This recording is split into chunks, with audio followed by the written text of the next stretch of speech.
Welcome everyone to Comics from the Multiverse, episode 504. I am Peter, and joining me as always is Matt. Hey, what is cracking?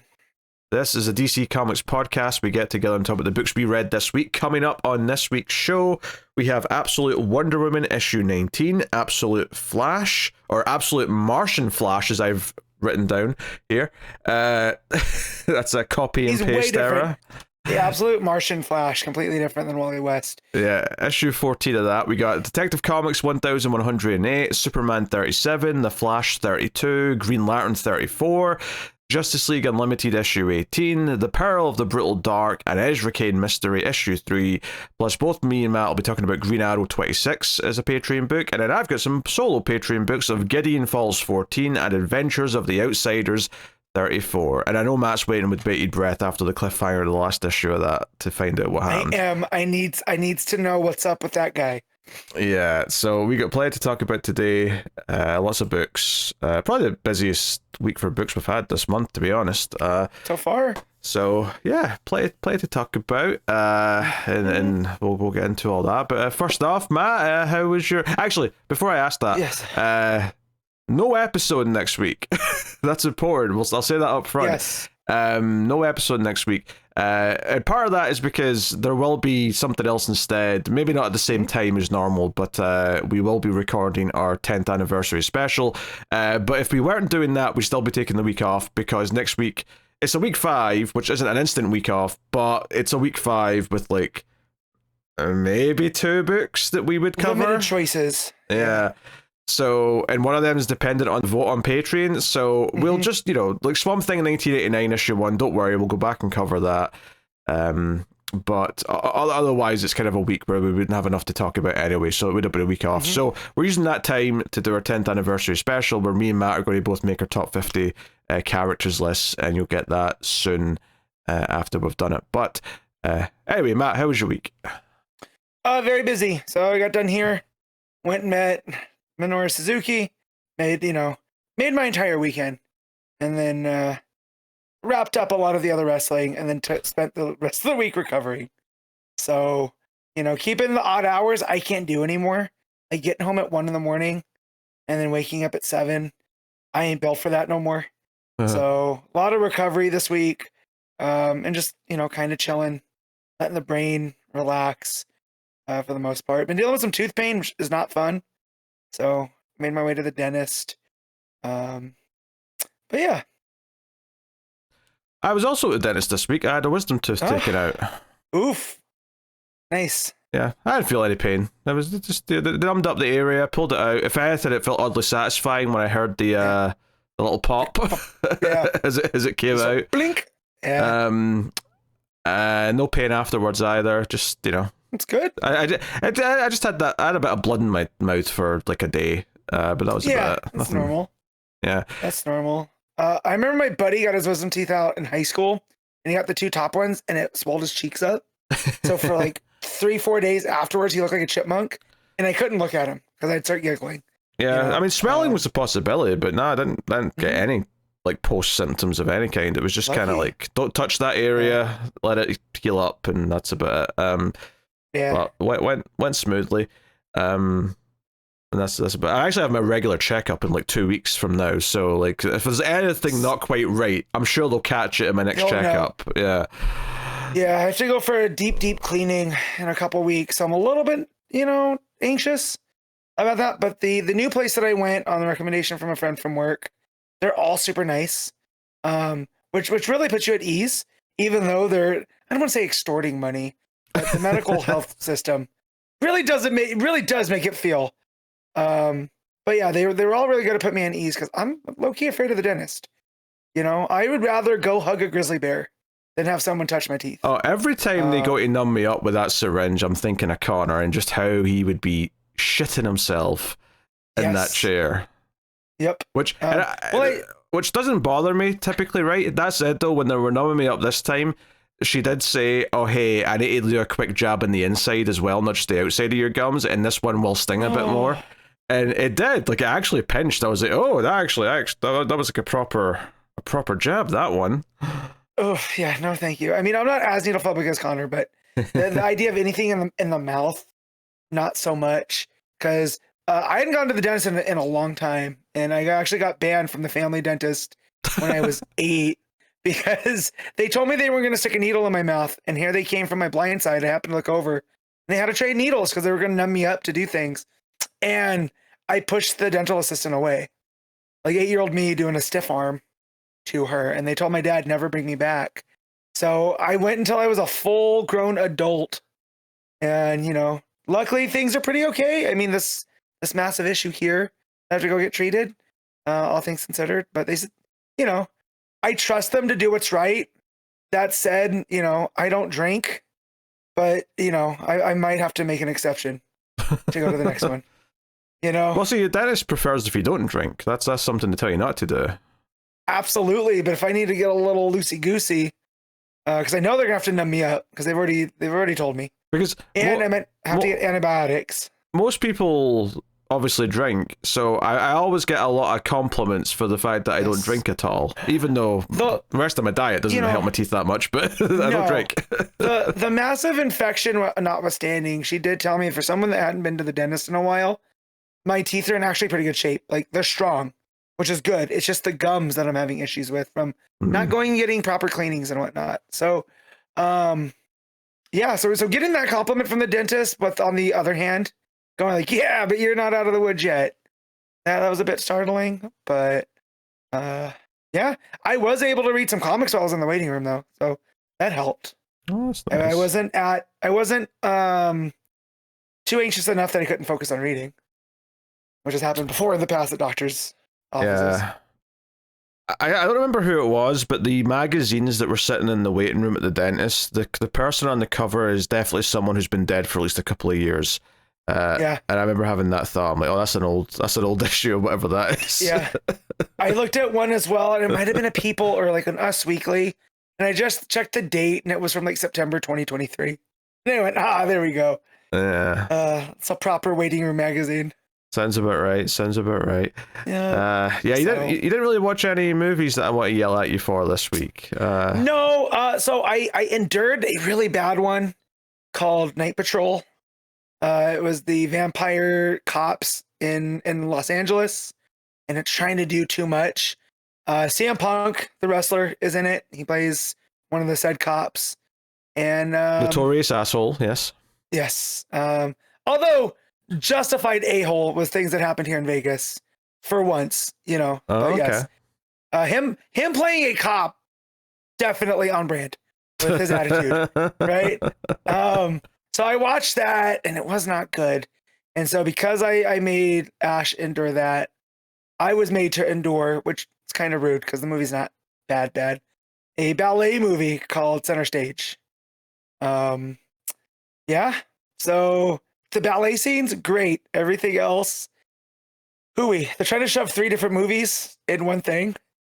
And, it's Zoe Saldana's first, big role, which I thought was cool. So it's older then. It's not a new movie. Yeah, Oh, dude, it's so old that the shot of New York has the Twin Towers in it. Oh, right, okay. So, fair enough. yeah. So I think it's from 99 or 2000.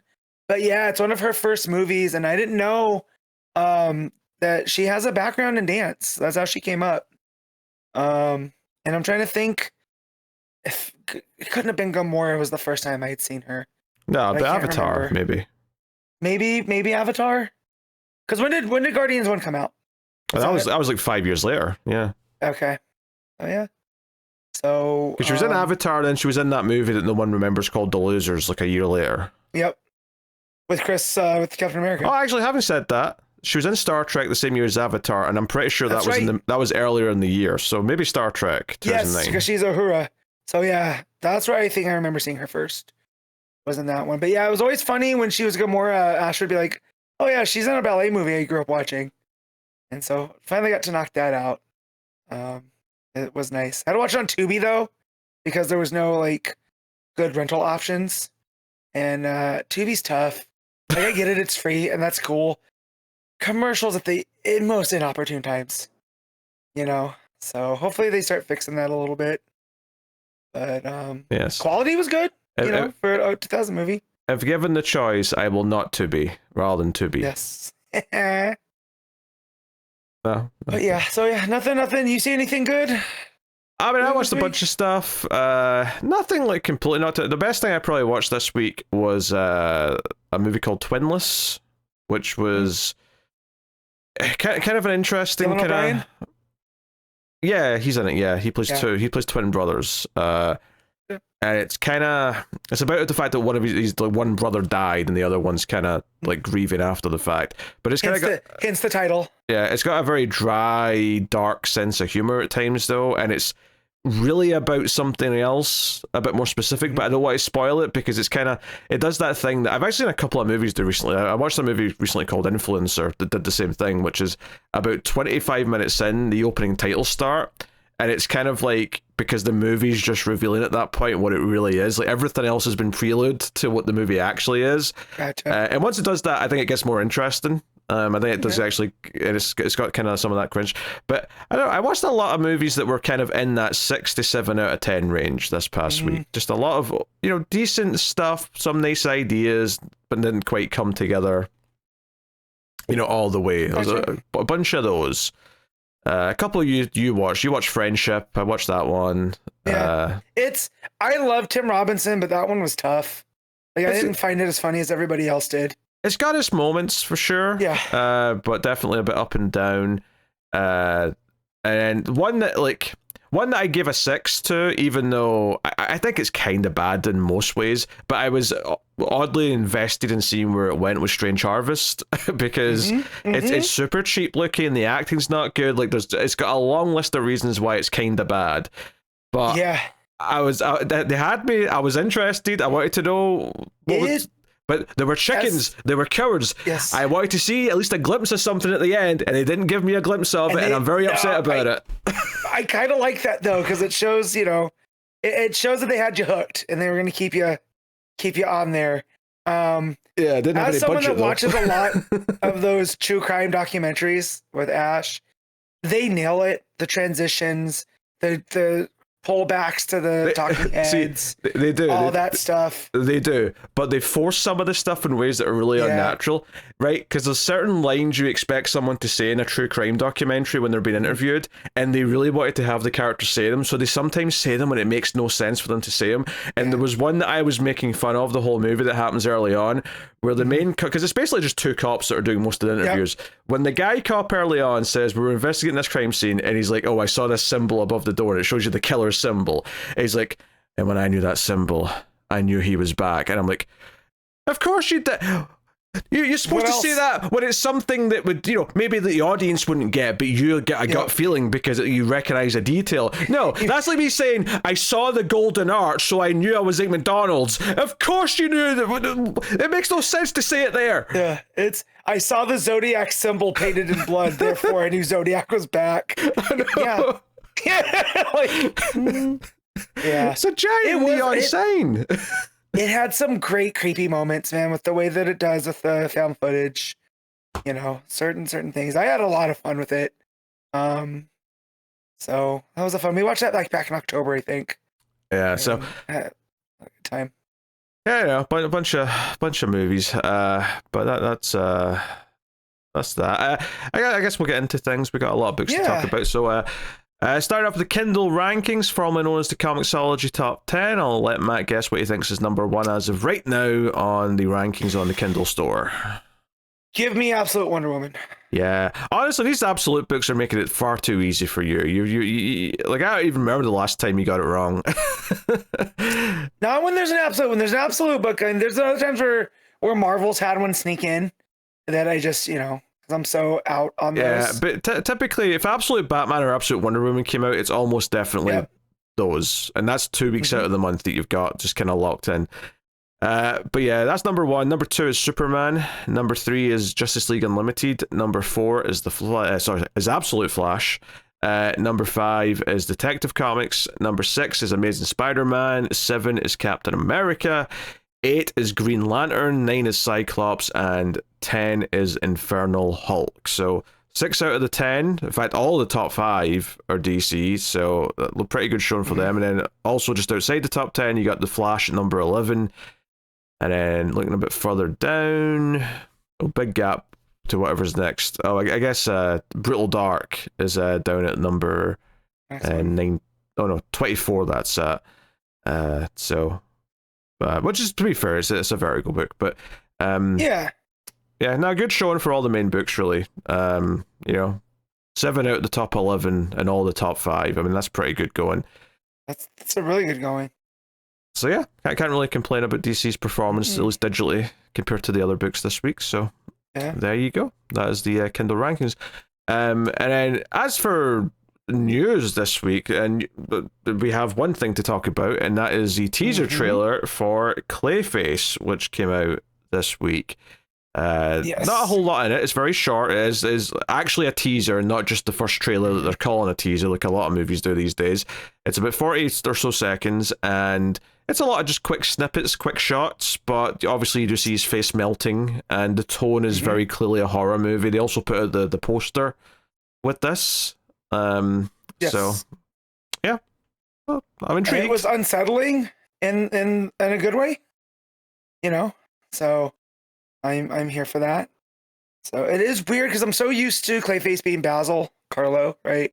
And seeing the Matt Hagen name throwing me a little bit, but that's just comic nerd stuff.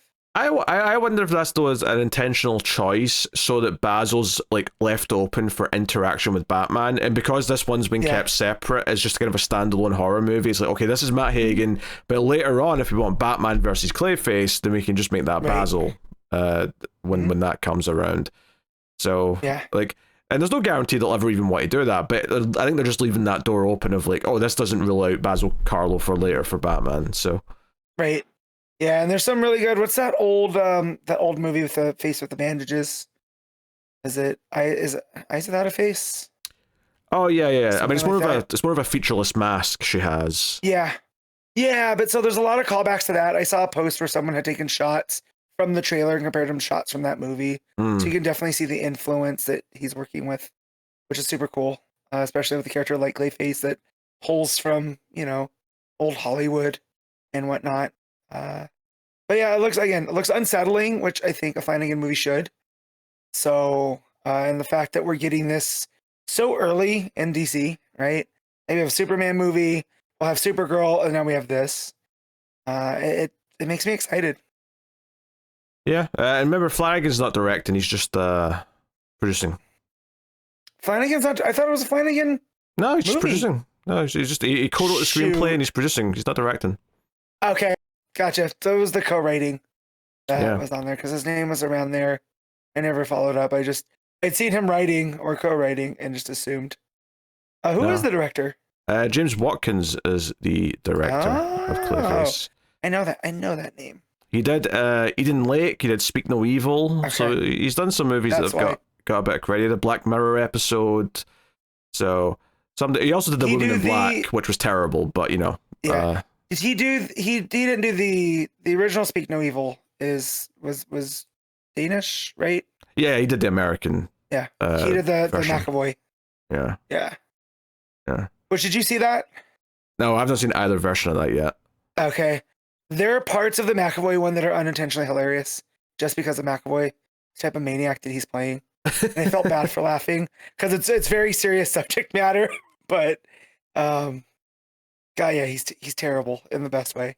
I hope it's good. I'm not mad that Flanagan's not directing because Flanagan's made some good stuff to a point. Much like the person he adapts a lot, Stephen King, he's very, very bad at endings.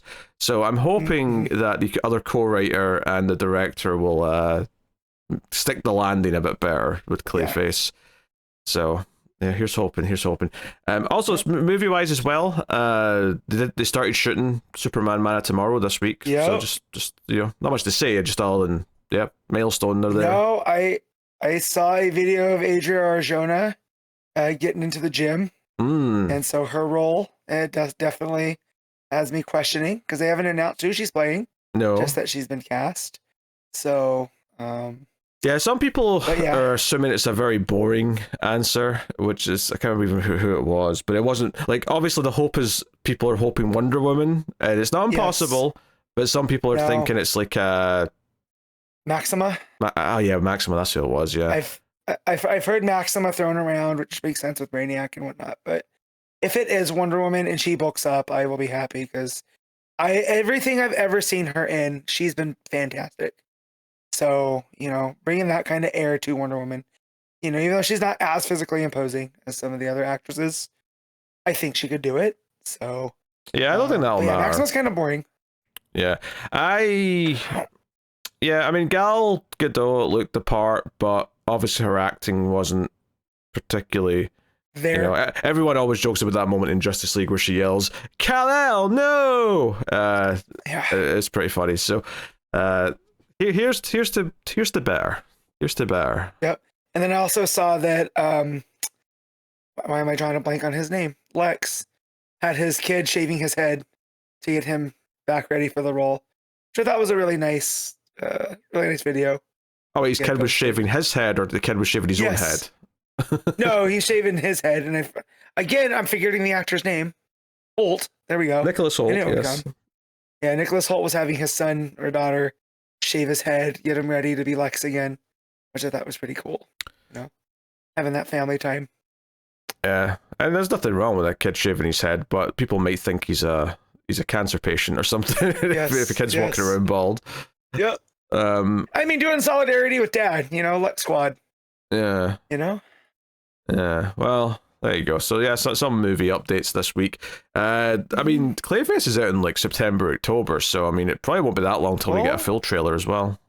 No, probably will go with Supergirl, right? Because Supergirl's out in a month and a half. Coming up, right? End of June. That would make sense from a DC perspective. I could also see them waiting for like another month or two and putting it with a horror movie as well. Because it's not like Warner Brothers don't have other horror movies coming out they can tie it with if they want to market it that way instead. But true. But yeah, we'll see. So there you go. That's some news stuff, and we can get into the books. So, Absolute Wonder Woman, issue 19, Kelly Thompson writing with Hayden Sherman on the art. Continuing this arc with Zatanna and, well, this is more Giovanni Zatara, this issue, who also is actually not a villain, really. Nope. He's kind of trapped inside the construct of the magic and the flaming skeleton and all that. Of the fire, yeah. And the Troika being this lasso of crossroads, I thought, I really like what Sherman and Kelly Thompson did to show that here. Like, the way that the lasso splits up all the different panels. And it really is going to help me be reminded what the Troika means, right? Because she has all these other ones. So yeah, all of that playing out was cool. As she says, it shows you your truth. So if his truth is that he's actually trapped inside here and that he's not really this flaming monster of a villain, then that makes sense to kind of visualize that. So, yeah. Also, there's an interesting little thing they throw in here at the start of the issue. A little seed of doubts, maybe. I mean, but doubt for Diana, but like doubts maybe not quite the right word for it. But this idea that she'll never be able to know for sure. Well, in theory, right? I actually think she'll overcome this, and she will know for sure. But the whole idea that she will never know for sure if people love her because they love her, or because there's a little bit of magic in there that's guiding them to love her. Because of Aphrodite. Because we find out that all of the lady gods have bestowed Diana with certain abilities. All right, Athena, Artemis, Hera, and Aphrodite. So all of these ones giving little pieces. And with Aphrodite's, it's like you just look at Aphrodite because she's a goddess of love, and you feel that innate love, right? And she's talking to Cersei, and she's under her veil. There's tears coming down, and she's like, I feel bad for what we've done to her because she's never gonna know, because of this gift. And I was like, wow, that is an interesting way to put that out, right? As like people are just drawn to Diana because of this ability. But I feel with Diana and what she's done on the Wild Isle, Thompson has set up that might just be who Diana is, right? God powers or no God powers. I feel like people might just be drawn to her because of her amount of compassion and care. Like all those little creatures on the Wild Island finding their way to her, But to put that doubt in our heads from Aphrodite herself. I thought it was a pretty cool storytelling piece. I mean, I think it's also pretty notable that this flashback very conveniently doesn't show Diana, so we have no idea what age she was when this gift was bestowed to her. Like, is this before all those sequences where she encouraged the animals and all that? Like, you could look at it as that it gives her like a little head start with people, like a little bit to like get her foot in the door, but then her character kind of sees it through to the natural conclusion. Yeah. But at the very least, though, it is interesting that the Aphrodite kind of, like, I can't come back because I didn't really realize it when I gave her this, but because I've given her this and now I'm visiting, I actually feel my power working on me. Like, it's actually happening to me, and I can't be around it. That's like the main reason why she's leaving and saying she can't visit anymore. So it's all very kind of says like this burden, even though it sounds like a very nice thing. Everyone will love you, but it's like, you can never be sure if it's just because of this magic like center you've got. And if you're getting into what is the truth, right? And that's the crux of Diana. You know, what is the truth? Is it that because of the god power, or is it because of her? And again, it casts that doubt on everything. So I thought it was really good the way that they've chosen to show Aphrodite behind the veil. So we never see what's underneath this, right? So she's this like celestial being, you know, kind of like we had seen with Athena. But she has this aura, and under the aura is like a sheet that covers, you know, her face. Glowing eyes. That's when you see the tears coming down from them. See the eyes going from behind it. But, you know, smart way, because when you're trying to draw what beauty is, right, that's different to everybody. So. Yeah. Also, I slightly misspoke. At the very end of this scene, you do get one panel of Diana sleeping, but she is young. She is pretty young in that panel, and she's already sleeping with a bunch of creatures, or unless they're supposed to be teddy bears or whatever, but I don't think so. It's hard to tell. There's like a little like pig thing lying next to her, but it does put in your mind though, like if anything, that just adds to this idea of like, oh yeah, this thing where all the creatures are drawn to her, like is this already in effect? Because she said she's already given her this ability, so this is already taking effect, kind of thing. So it's very interesting, and it's like, you know, it kind of goes along with the whole, with great power comes great responsibility. This idea of, you know, if everyone's going to like trust her with this like almost like instinctual love because like she has that innately inside her, then she kind of has to do the right thing with that as opposed to exploit it or abuse it. Not that I think she would, but it adds this kind of level of like, she's not just entirely earning it on her merit, so she has to make sure she's doing the right thing with it to sort of justify why she has it in the first place. And that's kind of you summed it up with the great power, great responsibility, because she could use this to, you know, to lead people astray, right? But no, it's her character that stops her from doing that. Yeah. So back to present day, the other, you know, good characters that are fleeing all the battle stuff in the city, Steve, Etta, and so on, end up running into basically like there's like a bunch of women doing like a seance type thing, like a coven trying to protect the people in the city with magic. It's Etta's sister's shop, right? That's her apothecary. Right, and they're all doing like a protection spell to or like a sacrifice of what to Hecate, you know, who's also goddess of crossroads, death and magic. And so I was like, oh, okay, that's kind of summing up all of that we've learned about Diana at this point, you know, and they got that symbol that she had, you know, shown Batman or Hecate, you know, so that comes back around here. And the thing that gets me is they bust in and they have that the symbol to Hecate drawn on the floor, and they're all around it. And Steve joins in on the circle. Well, he doesn't just join in. There's one of the women in the circle starts breaking down. She's clearly like, you know, she's crying her eyes out.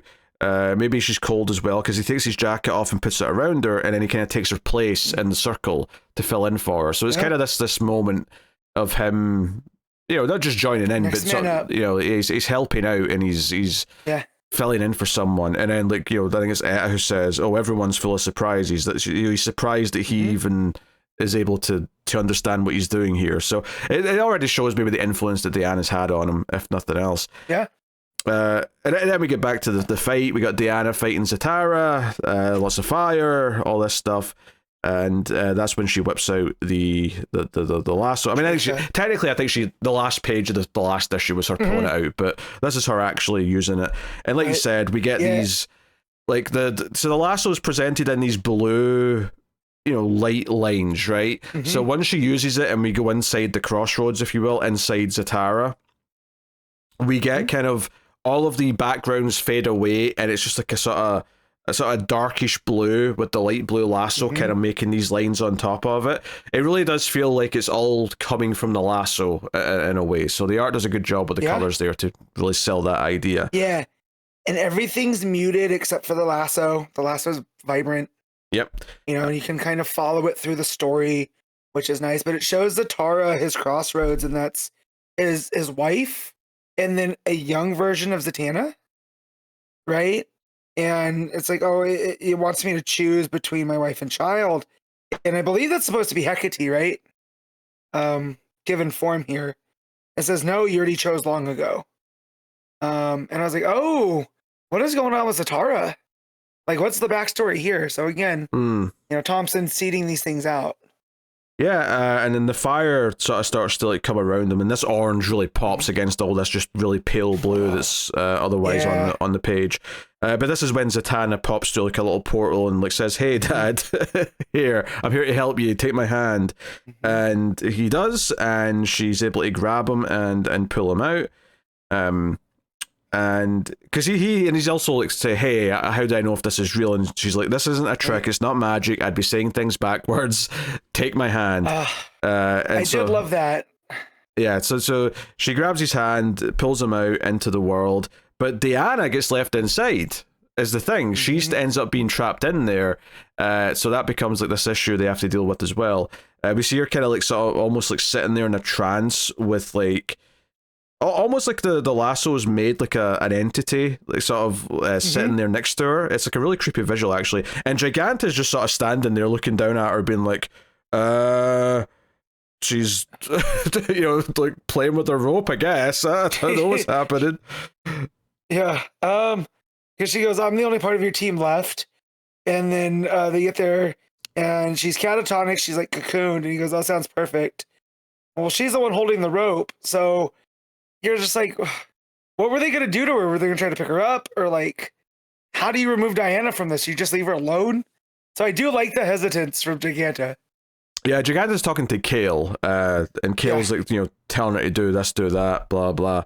And what actually happens, though, is that, Kale's looking through the cameras and the streets and all that, and she sees Barbara Ann, and she's like, oh, we can use her. Grab her and don't hurt her. We need her alive. Yeah. So Giganta kidnaps Barbara Ann. So this might be the path that leads to Barbara Ann as Cheetah. I'm so nervous for her. Because they said, I looked at her files. That's Dr. Barbara Ann Minerva. And we're like, oh, okay. So does this have to do with the fish people? Right? Because that's what her field of study was. And that fish queen, had left in the last issue when Diana had freed them. So I was like, oh man. And then there's also the cheetah stuff. We already have a cheetah down. So I was like, is this Urzgatega now? Is that going to be a thing? But yeah, I got super worried when Giganta picked her up. I was like, oh no. Yeah, she tries biting Giganta, and Giganta just kind of laughs it off and walks away with her. It's a fun moment. It's like you say, we don't know exactly like what the rules are going to be here for her becoming Cheetah, but it's almost guaranteed that it's happening, unless Kelly Thompson really wants to pull a wild twist and go in a very different direction. A complete, curveball. But given that Barbara Ann sort of had that moment last issue or 2 issues ago where she looked at the current Cheetah and kind of had like a moment, it kind of feels like, oh, we're foreshadowing it, we're setting up for it. Yeah. So we'll see where that goes. So Zatanna and Zatara have a hugging embrace and all the rest of it. But they see that Wonder Woman is now sort of lying there, kind of almost in like a seizure-like trance with the lasso, the Trioka, and it's like, shit, we have to help her. How do we help her? We have to do something.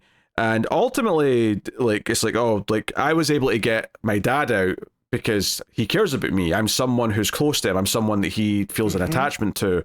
And while I've kind of become an ally, it's only just kind of recently, I'm not exactly that close to Diana, I'm going to have to try and be someone that she cares about. And she picks up the tiara, or Zatara does actually, and hands it to her. Yep. And it's like, hey, maybe you can draw something from this. Like, someone gave her this. So this is from Cersei, her mother. All right. So Zatanna basically casts a spell using the tiara to appear as Cersei and goes into the Trioka crossroads. As Zatara just casually holds back Giganta on his own, which was a fun little sequence, honestly, actually. And the way that Sherman draws this with the, there's not really a straight angle, right? So when it goes from Zatanna as Cersei with Diana at the top down to, Zatara doing, he's saying a little shove backwards to Giganta. Normally I would feel like you'd want those moments to be flipped, right? You want the big actiony thing, but they're so confident in the storytelling that Sherman puts it at the bottom panels, but it still feels big with, with the scale that we see, Zatanna or Zatara pushing Giganta down. It's just in this little panel here, but it feels so big. So yeah, again, masterclass in storytelling. I mean, I think the thing for me is that it's particularly the way this page is laid out, where you've got this big circular panel at the top, and then you've got kind of this, I don't even know what you'd call it, but like a little like curved rectangle that then kind of leads into kind of a almost like CinemaScope style like panorama shot of it going wider at the sides. Yeah. The way that sort of flows, it kind of feels like the image is getting wider, almost like the camera's pulling back. That's the kind of like feel that it gives. And it's all about showing the fact that in the foreground we have Diana and Zatanna, and in the background we have Giganta storming towards Zatara, who's ready to like sort of stand his ground. And then at the bottom you've got the little shove, which it feels so confident. It feels like he's so in tune with his magic, which he should be because he's experienced. He's even more experienced as Zatanna is. It makes sense. It just all works. So yeah, we get like, Cersei, quote unquote, popping through a little portal inside Zatanna's head, crossroads, and be like, hey, Diana, take my hand. So again, she pulls her out, and then obviously very quickly reveals who she actually is and says, hey, I had to, get you out of there, blah, blah, blah. So, it's a very nice enough moment between them. Kale is pissed. They've got Giganta back in a cell, and she's like smashing on it, and Kale's just yelling at all of her employees, just absolutely livid at how everything's gone. She's like, where's Dr. Poison? Oh, we lost contact when she was thrown off the planet. We don't know where she is. She was kicked into space. She's still up there, maybe. Also, when Zatara sends Giganta back, he doesn't shrink her down. So when she gets put into her cell, she's like squishing up against it. And then just Kale yelling, what the F? I hate magic. Just like, that's not the first time we've heard her say that. So to make that be like this reoccurring, sentence, I think is hilarious. Yeah. No, I like that. And then the big lead up to the cliffhanger of the last couple pages is a good 2-page layout where effectively Kale sends in the Iron Maiden, whatever it is, because she's like, did I stutter? Send it in. So we get this build up as it cuts between Zatara talking to Diana and Zatanna as this big metal ball is like, being launched from Kale's like secret headquarters, and it's going through the sea, it ends up in the street, it's coming down the rubble. And then the final page, it kind of opens up with all of its legs, and it's basically just a big robot spider, effectively. But it's coming for Zatara, and Diana's like, go protect your father. I'll take on the big robot spider. So that's your cliffhanger for the end of the issue. Yeah. Diana's like, this is my thing. Kaijus I have a big sword. I got a skeleton horse. Also, when they said call him the Iron Maiden, I couldn't not hear Run for the Hills. So I was wishing Connor was reading this. Right now with us. So I know he'd get a big pop out of that. But yeah, when this thing started coming down, I'm like, what the hell is this? And then as it unravels, and I'm like, oh, big metal spider. Great. Well, it's so funny, but I actually thought it was slightly more interesting as a big ball, because I thought, oh, this is wild. Just a big metal ball's just coming flying for Zatara. Like it's tuned to his DNA or whatever. Because like, I know what an Iron Maiden is, and I know what it normally looks like. And when Zatara's like, oh, it's worse than a prison. It's torture. It's like, Yeah, no, it's the spiky casket thing. Well, yeah, and then I'm assuming this thing, if it gets him, will kind of take him inside and then shut, and it'll be like an Iron Maiden. But obviously, it's got a lot of other functions as well. A lot of doodads. But yeah, so yeah, when I saw this big alien metal spider type thing, I was like, yeah, that's cool. But yeah, the ball as it was rolling down was pretty cool. So I thought that was pretty metal. Yeah, I like the build. I like the way it kind of like every other panel on that second last page, it was the 2-page layout. Every other panel was just this ball going through locations to get to that street, and it felt like it was getting closer and closer. Just good sequencing. The book's very good at doing that. You know, and it has been throughout the entire run. And the way too that Sherman lays it out, where you're following it as it comes, right? So you follow it like a path. So when you read it from left to right, and then right to left, and then back to left to right. I thought that's, again, just cinematic style storytelling. And just simple stuff, like in the very first page, or not the first page, it's after the Wild Ale stuff, right? When we get to the present day stuff, the first page of that, like the way it shows, it gives you this sense of the height of the buildings by having like Steve and Etta and like carrying these kids, and it's like this sort of vertical panel that's like getting a little bit wider at the bottom, and at the very bottom of the panel, it actually goes beyond the borders of the panel for the rubble on the ground. So it kind of almost looks like a building in and of itself. So it really sells the height, but it's also put over the top of what feels like a wide panel of the cityscape behind it. So it feels, it's kind of like that same way where if you have like an image split into 3, and then you have the middle one kind of overlap the other two, it almost looks 3D. It kind of has that effect almost. And sells the height of like the city around them and the sense of destruction around them.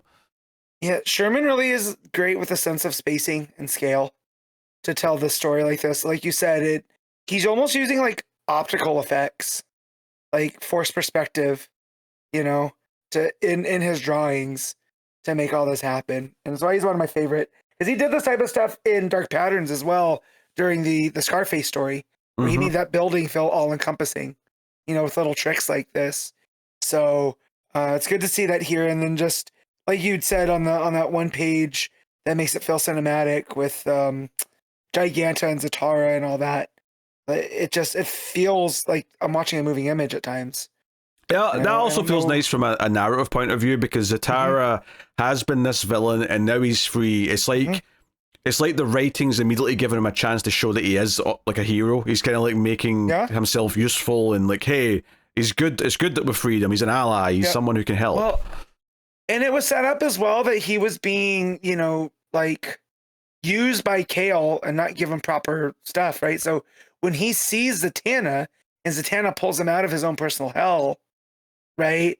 Like Kale can't use him anymore because he is good. Right? Like he's not outward, you know, just working with her. So I did like that he immediately was just like, oh no, I'm gonna help my daughter. Yeah.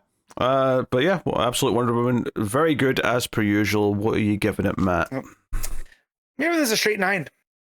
I'm gonna go 8.5. Very good. I guess I like the stuff with Cersei at the start, and then Aphrodite I liked, and what that sort of casts over everything, and I like all the cinematic action and how it's presented. The Crossroads stuff is fine, but it did mean that the entire issue felt like we were still in the middle of the same fight from the last issue, so there's just kind of maybe a sense of progression that I would have enjoyed to kind of maybe move on a little bit, but it's a very minor thing. So this is why I'm not giving it a 9, effectively. So cool. Absolute Flash issue 14. Jeff Lemire writing with Haining on the art.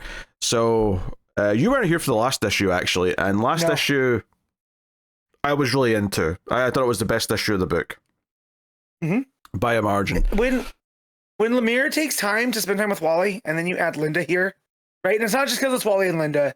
There are these two characters that have something in common. I mean, and now you trap them in Mirror World. I mean, forget the Mirror World. The Mirror World stuff's irrelevant, right? The last issue was good because it actually just made me care about these two characters, and it made me care about their relationship. It doesn't matter that they're Wally and Linda technically. It just mattered that they actually had chemistry. It mattered that there was these moments that felt like they were bonding, and it finally slowed down to really kind of take stock of that, and it wasn't just rushing through plot, it felt like. And yeah, the cliffhanger obviously put us into the Mirror World stuff, but this issue kind of continues that on and sets up that the Mirror World's going to have a lot of use in this story going forward. Obviously they see like these different mirrors inside the Mirror World. One looks like it's at the Kent farm. Then it looks like they're seeing, Ralph Dibney's back at the shelter. And then they see other things, like Linda sees her brother, who seems to be a junkie. Strung out. Yeah. So we're seeing this. Although I will say, I do have one critique here, actually. See, if you're going to do a gimmick where the pages have to be read upside down, I get that you want to do that. However, people who are reading digitally, it's actually just a pain where we have to go into our settings to make the page stop flipping. Because when you try and flip it upside down, do you know what happens on a tablet? It just spins around. Right side back up. Yep. And I know from reading Lemire for a while, he loves this gimmick. He loves this. We're going to flip it upside down and make the reader, right to left as well. Because it actually gives you a note saying, hey, read from right to left. And that was, my brain was struggling to try and do that because... And like, with my tablets, I'm reading on an iPad, I can just swipe down and hit the screen lock. So it wasn't that much of a problem. However, figuring that out, that's what I had to do, because my brain immediately went, oh, I got to flip. And then it did that to me. I went, oh, man, you dummy. But I thought that was interesting with the storytelling, and then going again, the right to left. I do feel like Haining and Lemire do make it easy with the way that the action's flowing. I think they just follow along. I think they were smart enough to know not to put a ton of dialogue into those pages that read backwards, because it would just be too much of a pain. So it kept it simple, which is good. But you also see, this idea, I'm almost back at the still point, maybe I can save my dad kind of thing from Wally. And then also around here is when all these like clones of Mirror Master start chasing after them. So we get a whole chase sequence doing that as well. The murder clones. But which I do like that concept of every time you go into a mirror world, this copy gets made of you. Well, that's what we're getting to, right? Because they finally meet the real one, and he's like, I'm not attacking you, I'm the real one, don't worry. And he explains that basically ever since he created this place or got trapped in it, he can leave, but after about an hour he has to go back because he starts to feel sick and he thinks he'll die if he doesn't go back. But every time he goes back in, it creates another duplicate inside the Mirror World, and that's what all those guys are. And they also always try and chase him and kill him. So he's kind of living a pretty rough life at the moment, it sounds like. But it conjures up this deal where they're like, hey, let us back in, I can go to the still point and I can get my dad out. And he's like, look, I'm living a living hell. I'll tell you what, you help me, I'll help you. You go and find Eleanor Thawne, because she might be able to like help me and get me out of this mirror hellhole, and then I'll help you get your dad, and so on. And like, it's like, okay, make some reasons. But I did appreciate that Linda doesn't just keep quiet during all this. Like, she's yelling at him, saying you've been following him, he's some sort of perv, gets involved, gets all this stuff going. So it sets up some interesting stuff, and it really sets up this idea of the Mirror World being this teleportation mechanic potentially, and also maybe a teleportation mechanic between different universes as well. But unlike the Mirror World that the Mirror Master uses in the regular universe, this one comes at a significant cost. And the little tease at the end is that there's a duplicate of Wally and Linda that are evil inside the Mirror World, because they went in, and it's just one set of duplicates because they've only went in once. But it's this idea that if they go in again, there'll be another set of duplicates, and it'll just keep happening to anyone who goes in. So that's a pretty big negative to using the Mirror World in the Absolute Universe, is that it's just going to keep, not just create duplicates, but duplicates who want to murder you. Like, that's the key detail here. Yeah. I love all that. And the fact that Scudder seemed to work with Barry. So he goes, I was working on a project like Barry was. And it's like, oh, okay. So Thawne's been working on things the way that Kale's been working on things, the way that Hector Hammond's been working on things. So it reinforces that whole idea that these, the group of rich tech people are making everything worse. And that's why he needs Thawne. So maybe she has a way out. And then he also sends him to look for Ray Palmer. Right? That's the name that Mirror Master gives him. Well, not and also he says start with Ray Palmer. It's it's basically the same request. It's not like a separate thing, but So Ray Palmer's name comes up, and so we'll maybe see him in an issue or two. My favorite stuff though is still the character stuff. It's basically the moments after he leaves and goes back into the mirror world where Wally and Linda take stock of what's just happened, and Linda's like, look, I guess we got no choice. If we want to save my brother and save your father, we'll have to, find this Eleanor chick and go do that. And Wally's like, hey, this is dangerous. I can't have you being involved with this. And she's like, tough. I'm involved now. I'm not going anywhere. And I like that because my biggest complaint of the Absolute Flash, even though I've enjoyed it to a point, is that it did feel like it was like just Wally on his own for a long time. And I really like that we're actually really starting to get the roots in for his supporting cast, whoever that may be in this Absolute universe, but Linda's definitely seems to be the main one. The Rogues are obviously more, Ralph as well. But that's kind of feel like, no, he has someone that he can actually confide in. And then obviously the little cute bit where she's like grabbing the extra Flash outfits from the lab and saying, no, look at how filthy your outfit is. You need some spares. So... and she's wearing his jacket throughout. Yeah. Too. Yeah, well, that was from last issue that he gave her that like halfway through their I don't know if we call it a date, but like, it was like halfway through she was started just wearing, and they never mentioned it. She just all of a sudden she was wearing his jacket. Yep. And so I like all that type of stuff too, and like her saying like that, like you have a choice. I'm in this now, so we're doing this together whether you like it or not. So it gets her character set, in the Absolute universe now. I like it because it feels like she's got that strong will. She's got that kind of like fiery, like I'm involved, I don't care what you say kind of thing. Makes you feel like she's not just passive, which is cool. She's got her own stakes here, aside from wanting to help Wally, which is nice. She has her own agency, which is nice. Yeah. So no, I thought this was a solid follow up to last issue. I guess the only thing is that when they're just running through the mirror universe, that inherently wasn't as interesting as all the date stuff last issue. So this is slightly weaker than last, but still, as a pair, I think this is the most I've enjoyed Absolute Flash. Yeah, it was a fun read though, because the whole flipping it around and reading, and I do like when reading becomes active. It did remind me of when Snyder did that with, was that way back in New 52 with the Quarter Owls issue, when Bruce starts going deep, uncovering them, and you had to turn the comic and follow it around and all that type of stuff. Yeah, it really gets you involved in I think it's the worst thing about this issue, so I'm disagreeing with that. But it just takes me out. It takes me out of it. It's like a block. Like because normally reading's like a flow state. I don't have to think about it. I'm just going and I'm into the story, and you almost forget that you're reading anything at a certain point.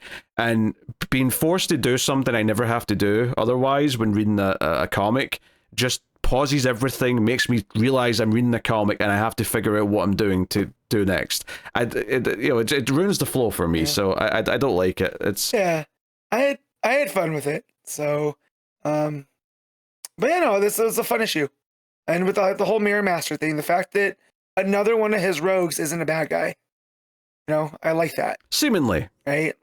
So, seemingly, it just seems like he's a product of mad science, like the other ones are. So I do like this is coming up. Yeah, so the art-wise, same as last issue, which I think for the most part is good. It's not necessarily entirely to my taste, but I do think it nails the expressions, the kind of the over-eager teen expressions of them. So while the slightly sort of manga look to kind of the faces and eyes isn't necessarily completely my taste, it does kind of work with the hopeful kind of youthfulness of the characters and their kind of their interactions. So I get it. Yeah, I agree with that. All right, will you give an Absolute Flash? I'm going to give this a straight 8. I'm also going to give it a straight 8. So there you go, Absolute Flash.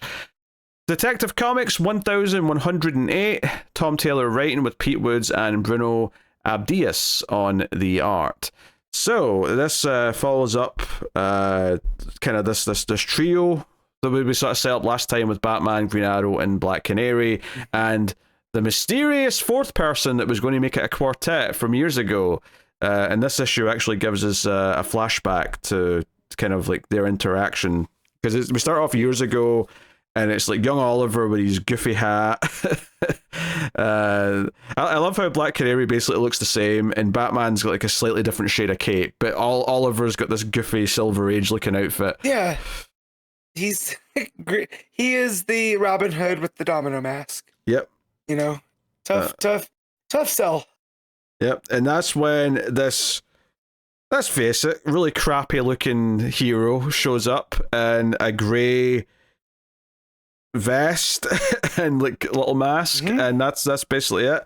This is what was his name from later? Preon, was that it? Preon, yeah, which I did find out is a type of seabird. I looked them up, so it didn't come up when we discussed this last.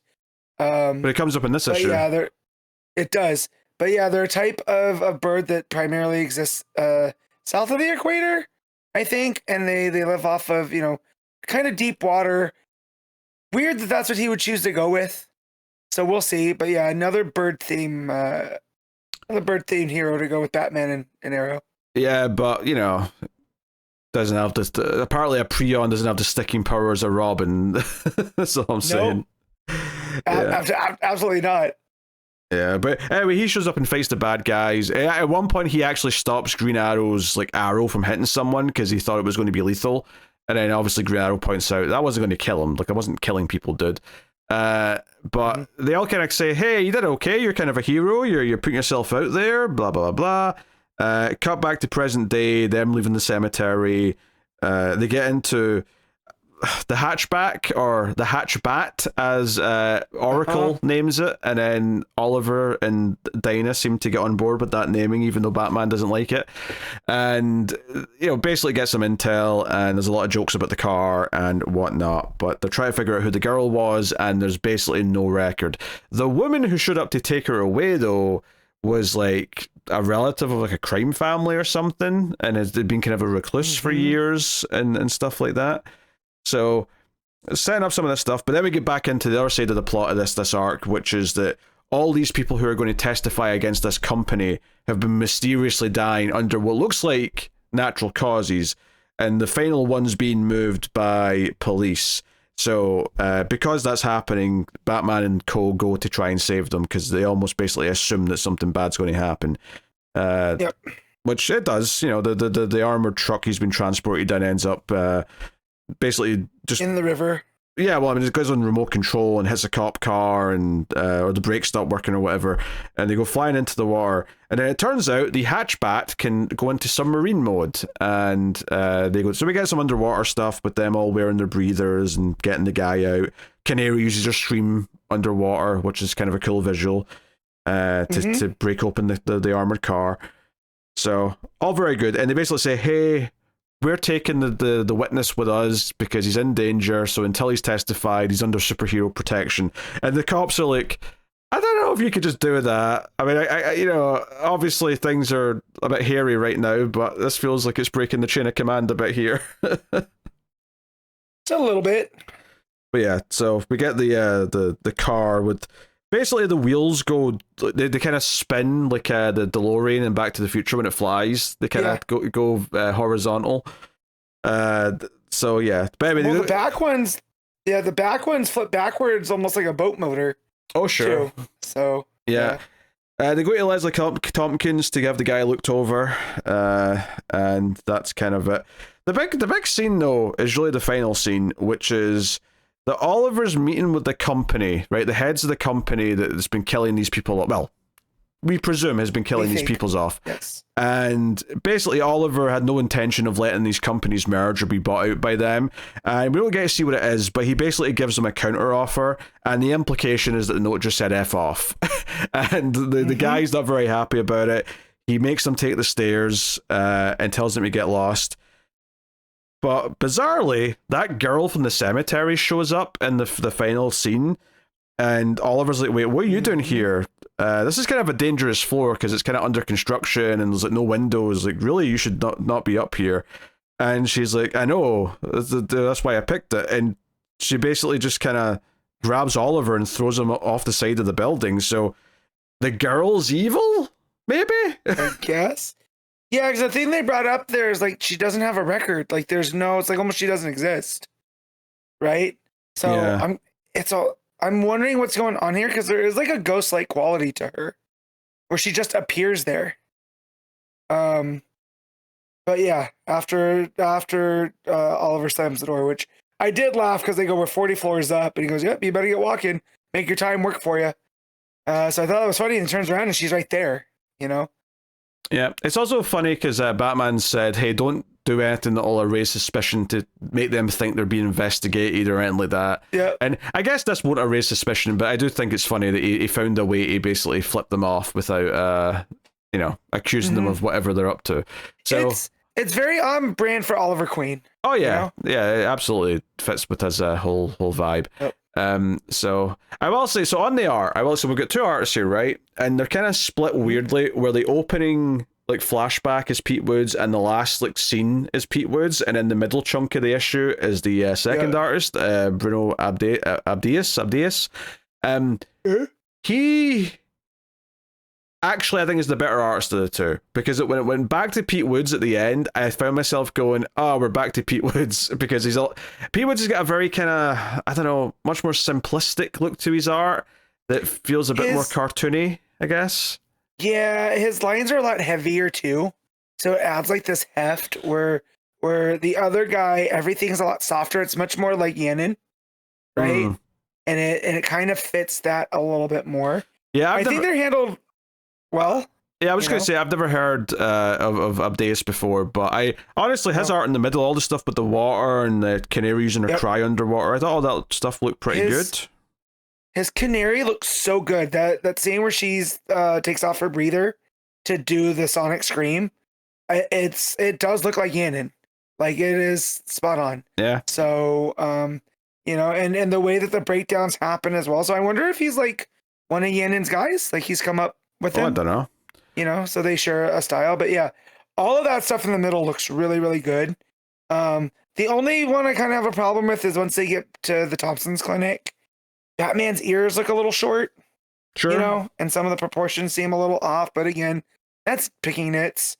Yeah, it's much more to my preferred style, that art. I don't hate Pete Woods, but because I got this art first or in the middle and then it went to Pete Woods again, I was like, oh, this feels like a downgrade going to these pages. So I felt the shift. It felt quite, quite severe. But I do feel like too, like here with the shadowiness of this rundown building that's under construction or whatever, I do feel like Wood's style fits that. And there's one panel in particular that got me was when the one business guy is reading the note and his kind of eyebrows raised up and his eyes a little bit bigger. Like there's a sense of shock. And just the way that Oliver reacts to all of that. I think Woods nails all of that. So yeah, it's definitely though not whiplash inducing because they are close enough, but yeah, you can definitely feel the difference as you turn the page. Yep.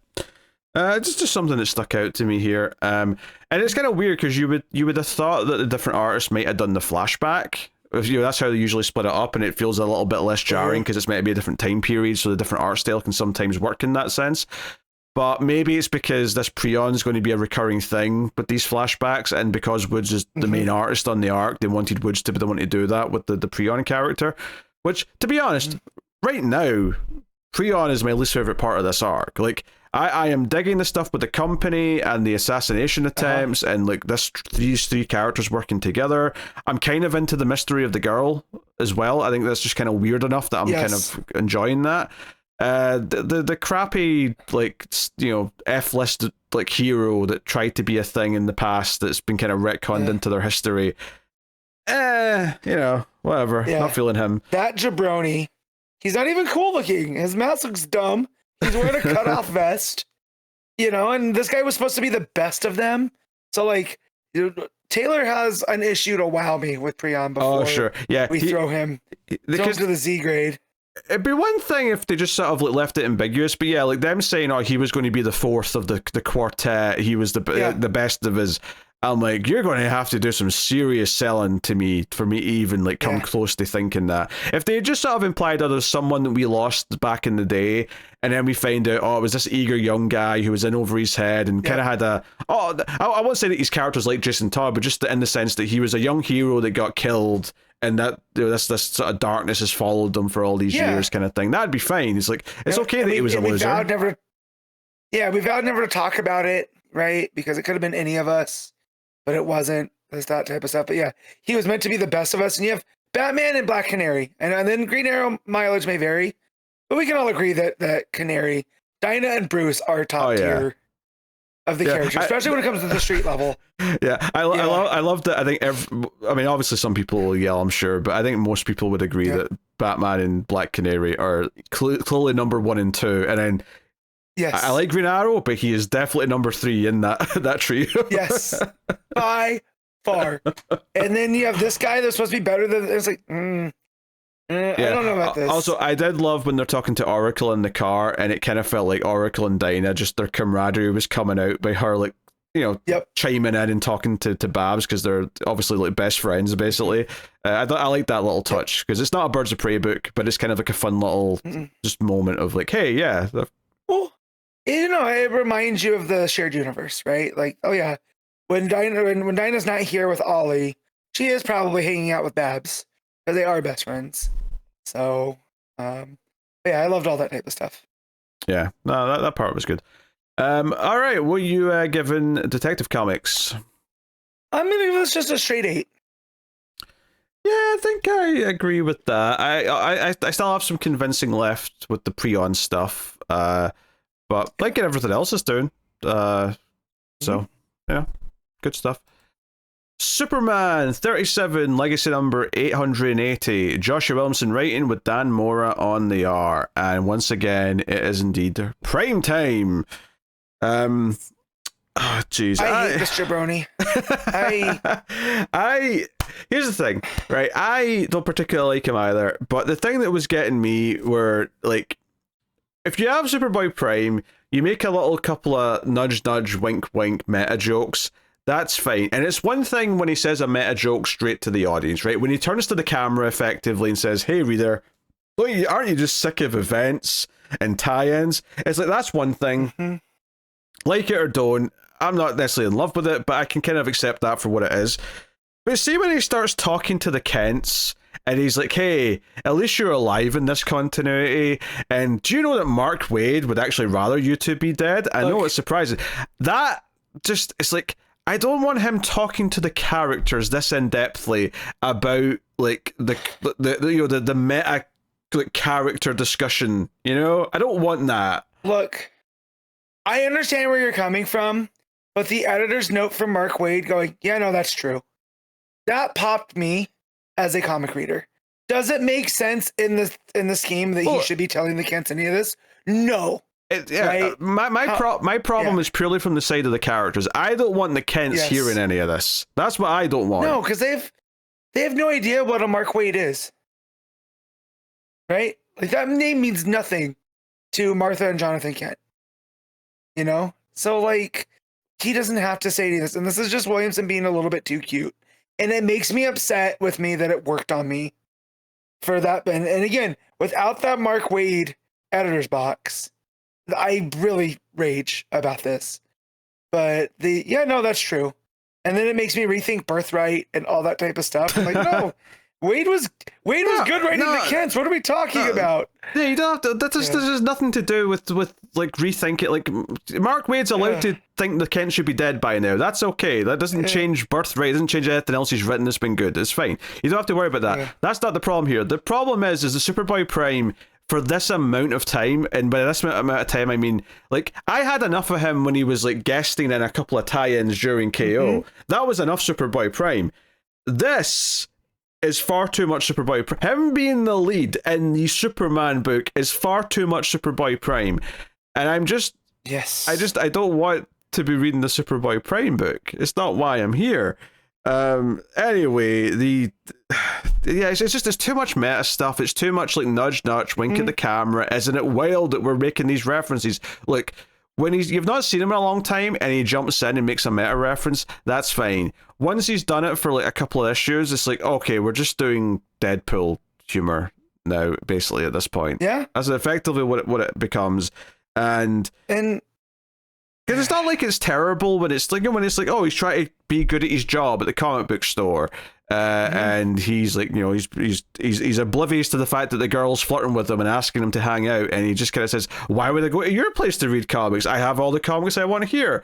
That's okay. That could be like a fun character, but it doesn't have to be meta. I know there's a meta bit here when the employer's saying, hey, you get too passionate about the comics sometimes. The weird thing is, though, and this is again like one of these fuzzy lines between the meta and like the in-universe stuff, is that it feels like he's got these strong opinions because he's talking about DC Comics. But while I believe that in the universe there probably is comics about Superman and Batman and stuff, they won't know all the personal stuff, right? They'll be very different to what we read as comics. So it just feels weird that he's given these strong opinions when presumably the comics in universe don't actually match any of the comics that he's ever read in the quote-unquote real world. So I don't know, it all falls apart if you think about it for more than 10 seconds. Well, also all the logos in the store being old comic book logos, also that's a bit of, you know, meta type stuff where I'm just like, why is there a Batman comic with that logo? Do you know what it is? Do you know what it is, Matt? Do you know what this is? Do you know what Superboy Prime is? It's just Ready Player One for comic book writers. They just want to make references. They just want to have the old logos. They want to have a character bring up continuity shit. And it's just for cheap pops. And don't get me wrong, I love some of the traditions. I love the tradition of naming every street in Gotham after people who have wrote or drawn Batman comics, and same in Metropolis for Superman, and so on and so on. Great little gimmick. Love that. Right? This is just cheap pop bullshit. But those are Easter eggs. And if you know, you know. But if you don't know, being on the corner of Siegel and Schuster in Metropolis, it's just like a fun little thing. It doesn't get in the way. Whereas this kind of does, and I hate Prime so much. That said, this lady talking to me, if I'm him, I automatically fold. I don't care how much into comic books I am. She is throwing herself at him, and he's just like, no, it's like, brother, you need friends. And I will say that is kind of, I feel like the theme that worked for me the most here is that the reason Prime is like this so much is he doesn't have anybody else to relate to, right? He is a solitary being. He's, you know, his world's gone, I think, right? He doesn't have a Robin to be friends with. He doesn't have, you know, a Pete to be friends with. And when we get to it, when he gets talking with Damian and whatever, I feel like Prime needs friends. And I don't know if that's the same crux that Williamson's going for, but that's what I picked up on. Like, if this guy has a couple of dudes to bust his balls, be like, hey man, you don't need to be talking about comics all the time. You don't need to be yelling at the customers, you know, and we kind of get that side of things. It would make it redeemable to me, but here he's the type of fan I do not like running into at a comic shop or a Comic Con. Yeah, and it feels weird that a comic book shop inside the DC universe would be selling a statue of Darkseid. Like, yeah, you mean the guy that tried to cause a global genocide like 3 different times? Yeah, we were gonna put that statue in my house. I mean, question one: does the general public even know Darkseid well enough to know about a statue of him? And if they do, then why do they want it? It's like putting a statue of, I don't know, like Hitler in your house. Well, some people in this country would buy that, Pete. That's true. You know what? Do you know what? I don't like it. You're right. There's probably a cult. There's probably a cult of Darkseid worshippers. You're absolutely right. I guess that makes sense. But but they would not go to a comic shop to buy a statue of Darkseid. They'd be on the black market from their weirdo who carves them himself by hand. Yes. Also, I will give Williamson a credit for, I just realized this, on that page with the Darkseid, and it's the combination Batman, Superman, BS from Waid, right? There is an Optimus Prime right there. And I do know that Williamson was doing the Transformers comics, I think. Or is he doing G.I. Joe? Either way, he was doing one of the... He's involved. Yeah, he's attached. Yeah. throwing them in here and having Mora draw the back of Optimus Prime, I thought that belongs in the comic shop. Transformers as a concept and a movie TV show makes sense in the DC universe, right? Darkseid fighting combination Batman Superman does not to me. No. Again, it's just cheap pops, and it's like, okay, so what things that are going on in current continuity in another book are already like a toy on a store shelf? Yeah, all right. And maybe maybe we're being too serious here, but my problem here isn't the logistics of like them making sense. My problem is that it's all just a bunch of cheap pop meta bullshit, right? And that's why none of it makes sense. Anyway, he goes to Gotham just to visit Crime Alley because he's a nerd, and Damien shows up and says, "Get out of my city," and Clayface shows up, and Damien's fighting Clayface, and Prime helps a little bit. And Prime's like, "Hey, I like pre-crisis more, but you're kind of my favorite version of Clayface," and he's like, "Shut up, you never stop talking."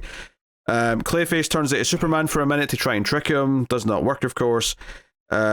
However, there is a big moment here when he's like in the sky and he's kind of dealing with Clayface where he kind of gets undrawn and ends up having like a flashback to the whole big punch thing and passes out. So it's like something's happening to him. There's like a voice talking to him, trying to convince him that he's still just Superboy Prime. He's a loser. So I'm sure that's going somewhere.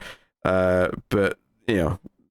Yeah, Damien's kind of nice by waiting around till he wakes up. So kind of made a friend, I guess. Yeah, and a little bit. They're more friendly. And the other thing there is his boss at the comic book store is just like, hey, you're really good at your stuff, but you're constantly late. And you run off for lunch and you take unauthorized breaks.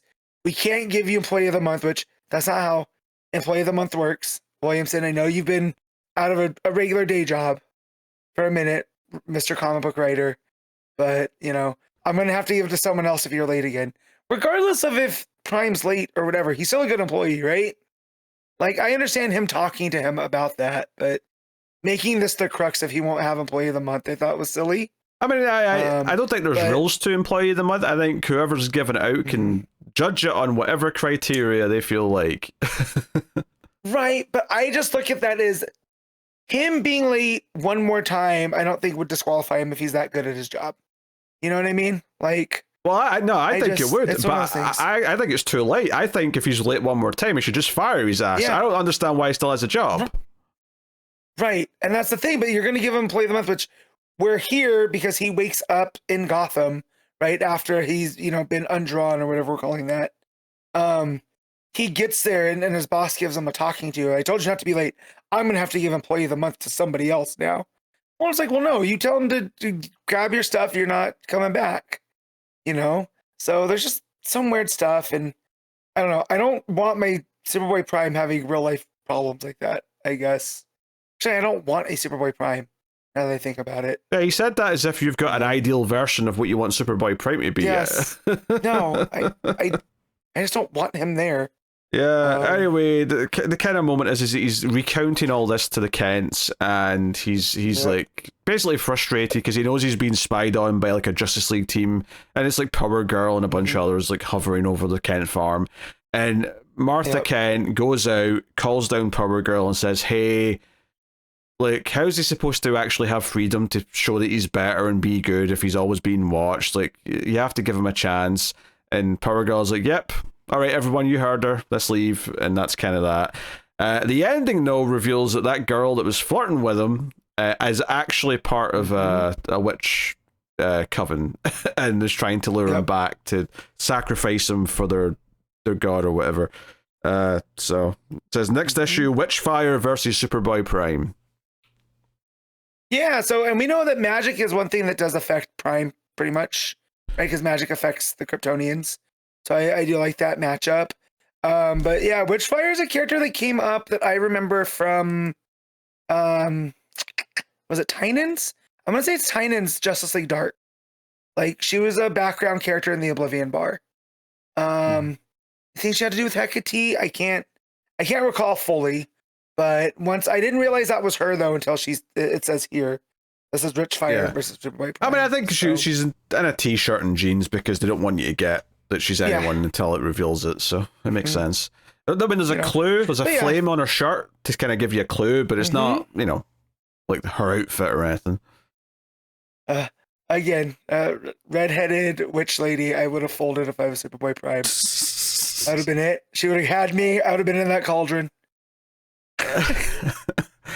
Yeah, Matt, maybe question sometimes, Matt, if a gorgeous woman who's way out of your league is like, hey, let's go somewhere alone together, I get the excitement, but maybe question go, this may be about selling my organs on the black market. This feels like a trap, perhaps. Look, Pete, I have 2 kidneys. They can have one of them.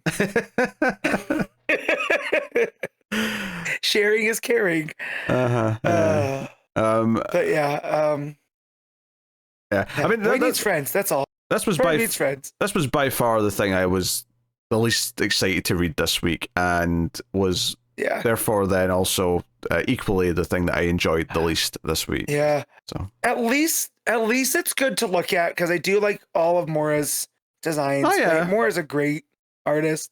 His Clayface taking up whole panels, right, and just makes him seem this like larger than life being, I thought was really cool. And then his version of classic Superman, when Clayface turns, right? Just Mora doing what he does and drawing that version of Superman, I thought looked really cool. Yeah, the Clayface pages were probably my favorite looking of the issue.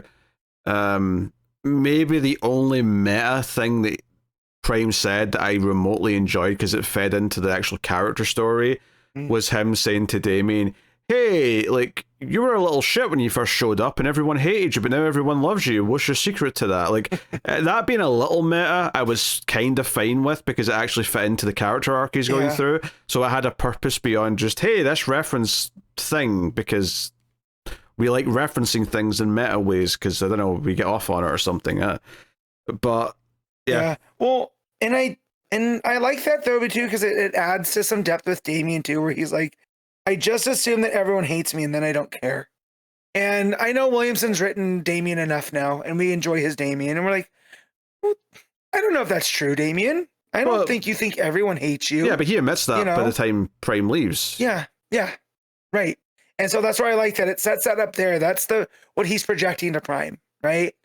And us knowing from reading Williamson, so when we get to that at the end, it does feel like, oh, okay, Damien does have this, vulnerability towards Superboy Prime by the end.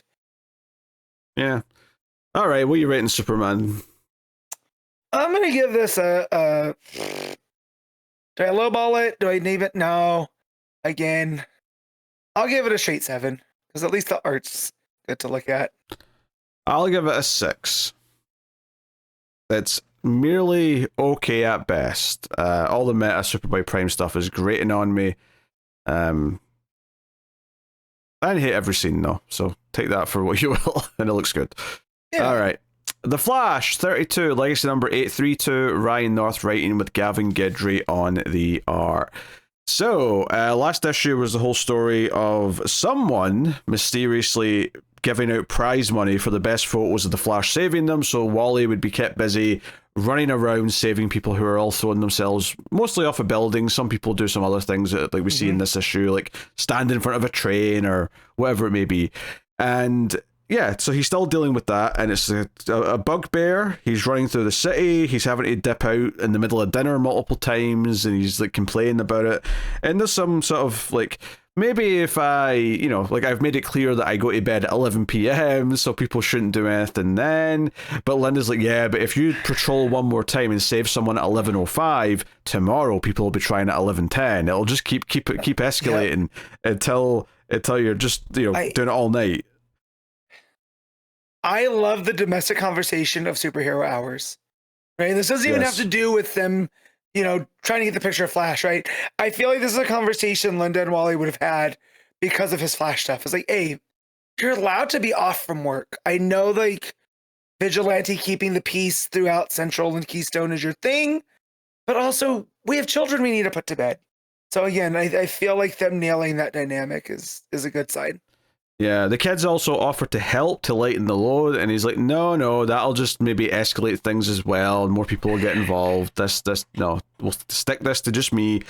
The turning point ends up coming, though, when he's patrolling, and Captain Cold, bizarrely, is also standing on a rooftop, and Wally kind of says, I don't think he would jump. It's not in his MO to just try and get this prize money. But then he does jump, and he catches them, and he even criticizes that he jumped too far, so Wally has to pull off some jumping tricks to catch him properly and not fall to their death. He has to. There's like an over the top explanation for this where he's like, I'm going to use the Speed Force to shift the angle that I'm hitting the ground at so that I'm turning my ankle at just the right time as I'm going down in slow motion so that I'm skidding on the ground as opposed to landing on it. He talks about that he's going to use it to decompress time so he has more time to do everything that you just said, right? So like his perspective of time is going to slow down so he can do the little... This is what he ends up doing, and it works. He does try leg tornadoes first. That doesn't work though. Yes. I just imagine, like when you're in a pool and you're trying to stay afloat and you got the leg tornadoes going. That's what I imagine that it looked like. So we just see a flash without the tornadoes, just his legs doing the swimming motion, Yeah, I can't imagine doing legs, because you can't really do your legs in a circle like that at the same time. You can do it with your arms. If I can do that, I can buy the Flash can do it really, really quick. You can't do that? You can't do leg circles like that? Well, maybe I need to go into a pool, but typically, let me put my legs up. I'll try it. So not your full legs. I'm talking, it's usually from like the knee down, Okay. Like 8 meters. I guess I can kind of do it. But it's very slow and awkward. Like, I bet he's in midair, so it's probably easier. But still, it's a little bit easier. Plus, he's the Flash, right? But I do like the image of Cold hanging onto him for dear life, like it's Lois and Superman. With the who has me, who I've got you, who has you, and I love Captain Cold as a character so much. So their uneasy friendship here is so fun to me. Well, yeah, the whole thing here turns out to be that there's no flash signal, and Cold wanted to talk to him, so it's like, well, this was the way to get your attention. So, yeah, here we go. And I've got stuff to tell you. Someone's planning something. This is all a distraction. Something really bad's happening to my city, and I won't be able to stop it in time. So I'm enlisting your help, Flash. So they actually even shake hands, kinda.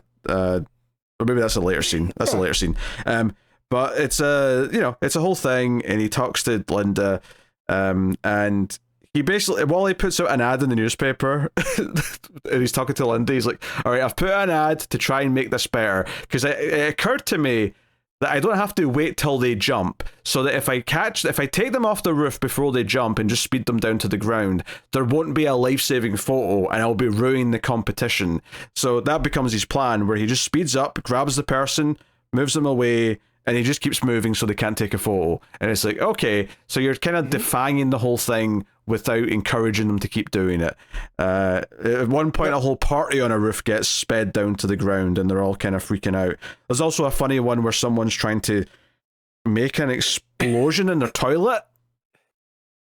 Yes. Well, right before that, there's a couple that's trying to do a gardening video, and Flash just lumps them in with everything else and ruins their video. That's right. Yeah. With his blur. Yeah. That one got me good. They weren't doing anything wrong. They were just making the video about tomatoes. Yep. Yeah, and then that whole party, and then he gets one of his, what do they call them? The flashes of insight.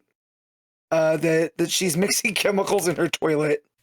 And he gets there and stops, but he's the way that he's washing his hands in the sink as well when he throws them out of the window, the chemicals that she's mixing. I thought, again, there's just a charm to this book already through 2 issues that the atmosphere and the art style is really going hand in hand. And but there's a dark part to this, which is that a kid who was also trying to make a video at the same time as this explosion thing actually gets hit by a train, survives. I assume the train was going slow, otherwise there's no way the kid would survive. Yeah, I mean, he's in pretty bad shape, but not bad enough shape to be just going head up with the train. You know, he got clipped, I'm going to think. The headline says, "The Flash lets kid get hit by train," and I'm like, that is like such bullshit spin from this newspaper. What are you talking about? Absolutely. That's fake news. But Linda comes in and says, hey, I think I've got a lead on maybe what's happening. There's apparently a bunch of thefts going about for all these different chemicals, and it becomes clear through a bit of research that whoever's distracting Wally is building a nuclear bomb. Like, that's what's actually happening here. Mhm. And Wally's like, okay, I'm going to search the city for a nuke. Meets up with Captain Cold, who apparently he did give a number to so they can contact each other. Yeah. And is like, I looked everywhere, couldn't find a bomb. And Cole's like, wait, you looked in every like house and bedroom? And he's like, wait, can you build a nuclear bomb in a bedroom? And Cole's like, well, if I was trying to hide it from someone like you, I'd try and make it work in a place where you would never find it. So anyway, he has an idea about where it might be. This like storage place is just outside the city that the Flash wouldn't look in. And sure enough, they speed over there, and Cold breaks them in with his cold gun, and they see where it was being built. There's like an empty like holder for where this nuke once was. And the issue kind of ends on the cliffhanger of like, oh, these timers that have been left behind are all set to 20 minutes, which means if it's already been armed, there might be 20 minutes to stop a nuke in Central City. It's like, okay, fun setup for next issue. It developed from last time. It's funny to see Wally have to work with Captain Cold, and more than anything else, the family dynamic and Wally's like personal struggle with this, like, I think this gimmick of like, oh, the villain's distracting him by having people like do all this stuff to like harm themselves so he'll save them has been a fun obstacle for him to kind of navigate. But it's kind of nice as well that it's over by the end of this issue. It's not outstayed its welcome. It was a dilemma that got worse and escalated this issue, and then he found a way to kind of like nullify it so that everyone's now sort of starting to not do it. I mean, between like them not getting their photos because he's doing it a different way, and then the kid actually getting hurt, it kind of feels like people probably will stop now, I would guess. I hope so, because them adding more difficulty as he's looking for a nuclear bomb would be tough. Oh, news, yeah. Maybe there'll be like one person who's still willing to try it or something in the middle of the nuke search, and that's going to cause a wrench or something. Yeah, I could see that. Yeah. Although I also hope we get the True Lies moment of don't look directly at the Flash, and it's a double entendre, as someone's trying to get a picture of the Flash while he puts the bomb out far away, and they still try to snap a picture. Yes. But yeah, just the interpersonal dynamics here, I really love, whether it's Wally and Linda or Wally and Cold, them just teaming up, because Cold does take pride in Central and Keystone as well, because that's his home, and he doesn't like that these people are doing this, let alone creating a nuclear bomb, right? Yeah. And he knows a thing or two about distracting the Flash, so him coming in and them teaming up that way, I thought was a lot of fun. Yeah, and Cole's got this intel in this place where it might be. He's like, oh, I interrogated some people, and he's like, I don't think I like the sound of that. He's like, they're all fine, they're all alive, don't worry. Like a threat from me carries a lot of weight. It's fine. Yep. So that's kind of fun. Still loving the art style. I think the kind of more old school Silver Agey boxes, nothing too wacky, is kind of working actually. It feels kind of refreshing, because I feel like a lot of books when they do Flash, they're like, oh, everything has to be so kinetic, and I actually think that this benefits from being a lot more straightforward, but very pretty, lots of flat colors, just looks really nice. Maybe it's just a sign that it does. Maybe it's just a sign that Flash just is a very Silver Age character design, and he just looks really good in that style, is maybe what I'm thinking. Yeah. Well, I do like it because instead of doing like the multiple flashes, we're getting the outsider perspective, and we're just seeing the blur of electricity. Yes. And the yellow and all of that type of stuff too, which I think helps out a lot, because it makes it kinetic without being like that's the gimmick. And here, I do like that we are dialing down on Wally West, not so much the Flash, because it's all about his like inner dilemmas of having to be the superhero. It's actually kind of Spider-Man-y when you think about it. So yeah, I never thought I would compare, Wally West Flash to Spider-Man, but I mean, it reminds me more of like the Waid and John's eras of Wally Flash than anything we've had in recent years. So. Oh yeah, that checks out too. But yeah, and I love the way that Guidry draws Cold, just like the smile, right? Because that's key to me with Captain Cold. Like he's just got to have the shit-eating grin, and he has it multiple times here. So, and the blue of his costume going well with the red of Wally's too. I think that also works. So yeah, this is just a fun series so far. Just through 2 issues, I'm very, very pleased with it. Yeah, and I think the colors for they're not like they're not like washed out or anything, but they're restrained, right? They're restrained and a little muted so that things like Wally's red pops just a little bit nicer. A lot of the backgrounds of the houses and the buildings and stuff are more of a light blue, kind of maroon type colors. And it makes kind of the superheroic stuff of the reds and the yellows really stick out. If anything, Captain Cold blends in more with the city because there's a lot of the backgrounds are kind of similar to his color scheme. Yeah. And I guess makes it feel like he's part of the city in some ways from a color perspective, which is kind of neat. So, good stuff. What are you giving The Flash? I'm going to give this a 7.5. Honestly, I think I'm going 8.5. I really like this. So yeah, there we go. All right, Green Lantern issue 34, legacy number 601. Jeremy Adams writing with Guara and Montos on art. So so Kyle in LA with Odyssey. Meanwhile, Hal's doing stuff in space with Guardians. So we'll get to both of those plots. Loving the LA stuff. It's just kind of fun. There's kind of this almost running commentary for the first bit where there's like a chopper in the sky for like the traffic chopper or whatever, and the guy just starts giving commentary on what's going on because there's Gridlock's there, who's one of the enemies from the science cells that's wreaking havoc, and Kyle shows up in costume, flying around, and takes him on. Makes giant constructs of a baseball glove, makes big cannon-looking things, and fighting ensues, and we get this running commentary. Ultimately wins with a giant golf club, which, fun, I guess. So, it's all a bit of fun, and then kind of from there delves in more to sort of the personal stuff, which is him and Odyssey, and her being like, well, we need money, so why don't I steal stuff? I'm good at that. And he's like, no, we're not going to be thieves, we're not going to steal stuff, I just have to figure out how to get a job again as an artist, which is going to take some time.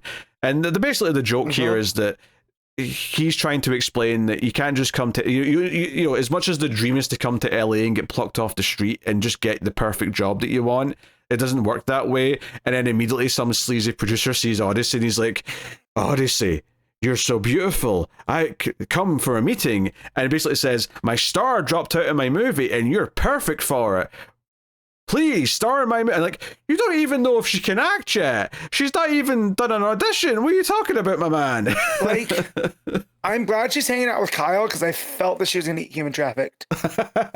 Like, this is a human trafficking scenario I've seen Taken. All right, but to be fair though, that said, assuming this is somewhat legit, and it may not be, but he's giving her a check, which hopefully it cashes and that covers them for their expenses. I do actually like the idea of, at least for like a subplot, of seeing her like on a film set and like getting into shenanigans as she's like acting or trying to act, and maybe stuff happens around the studio and stuff like that. She has no context for the movie set and hurry up and wait and that type of stuff. She has a line here with Kyle that his work is overrated, but theft, right? That cracked me up. Being like, stealing things, that's my line at work. It's also just the kind of the Kyle frustration of like, he's explaining that it's not that easy, and then she's just offered a starring role in a movie, and she's not even trying to be an actor. It's just really funny. So it's playing up that side of things. And then in space, we've got Hal with what Wonder Twin is it? Jaina. Yep. And Hal gets yanked into space. I will say the art transition when we went into space wasn't really feeling the art for the Hal stuff. I thought like all of the panels of them, their faces look super simplistic, especially if they were remotely like not like close-ups. It just kind of felt very, very simplistic to me. wasn't loving it. But he basically, Hal, they land on a planet and he gets yanked immediately into the sky. And it turns out it's actually the Guardians who have pulled them towards them. And they're like, hey, you need to stop this journey. Whatever the Book of Oa showed you, this can't come to be. And Hal's like, nah, I'm going to do it. And, you know, Jaina helps him escape them, basically. And that's kind of, you know, that's kind of it. Yeah. Yeah, the Guardians and him talking about how fast they've aged. You know, now they look like traditional Guardians. And, you know, and that Hal cannot be allowed to know the truth. Like, we've been doing this trope with Hal Jordan forever. I'm glad that we got through this quick. You know, when Jaina comes as a dinosaur, as a pterodon, and plucks them out. I was like, oh, good. Yeah. I don't have to sit there and do this dance with the Guardians. Yeah, I mean, there's a chase with them shooting their beams at him and all the rest of it. Mm-hmm. And then the ending of it is that someone helps them, throws in like a grenade, like a red sort of mist grenade. And then so Hal and Jane are like, who are you? And apparently this is Toby Y2K, the last son of Earth. Am I supposed to know who the hell this is, Matt? I have no idea who this is. You know, and my character stuff runs deep. But Toby Y2K, not at all. Yeah, he looks like a Kryptonian character, right? But that might just be the red and blue.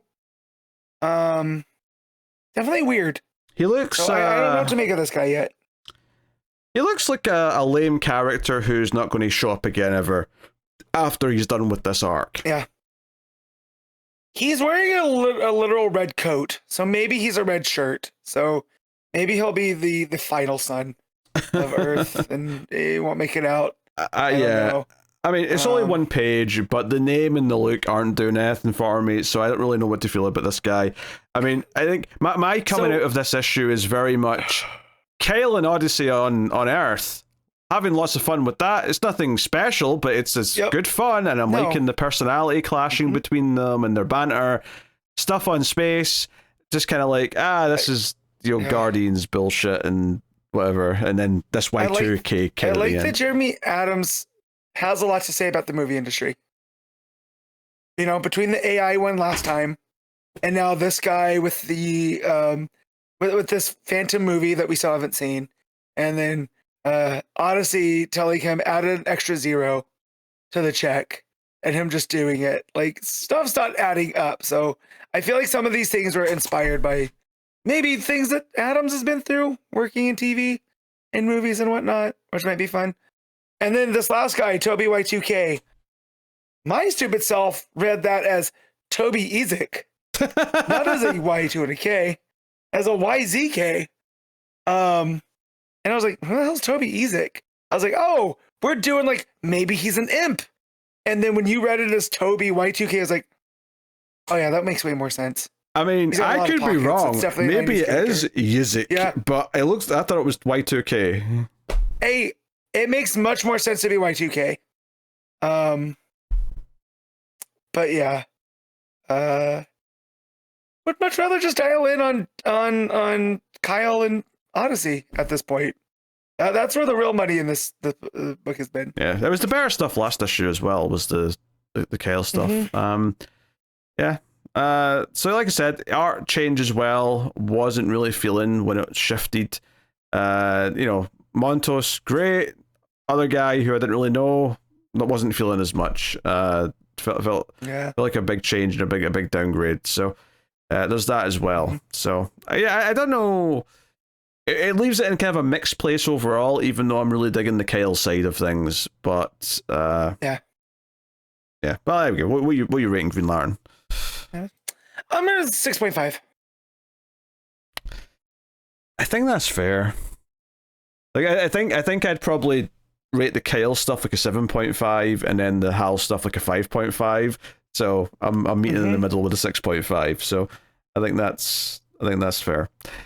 All right, Justice League Unlimited issue 18. Mark Waid writing with Clayton Henry on the art, which I did not read, by the way. I made no promise to read any more of this, but Matt decided that he wanted to. So you go for it. All right, so this book is taking all of the concepts that we're getting coming out of the event, out of KO, and is giving us a guidepost for where each of these characters are going. So the issue starts off with, the three from the last one. It's Batman, Wonder Woman, and Shazam, or Captain Marvel.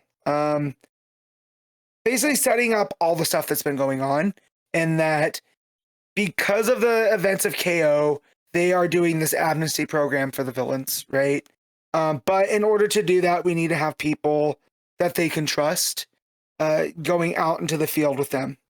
And so that part of the story is they're sending Luther and Giganta into Bialia with Astaro, and they come to find out that the person behind that is Tio Maro, the evil scientist that created Red Tornado.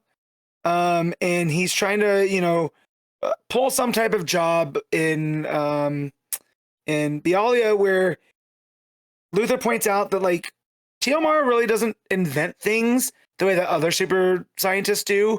He goes into the future and pulls them out. So he's essentially become a black market arms dealer.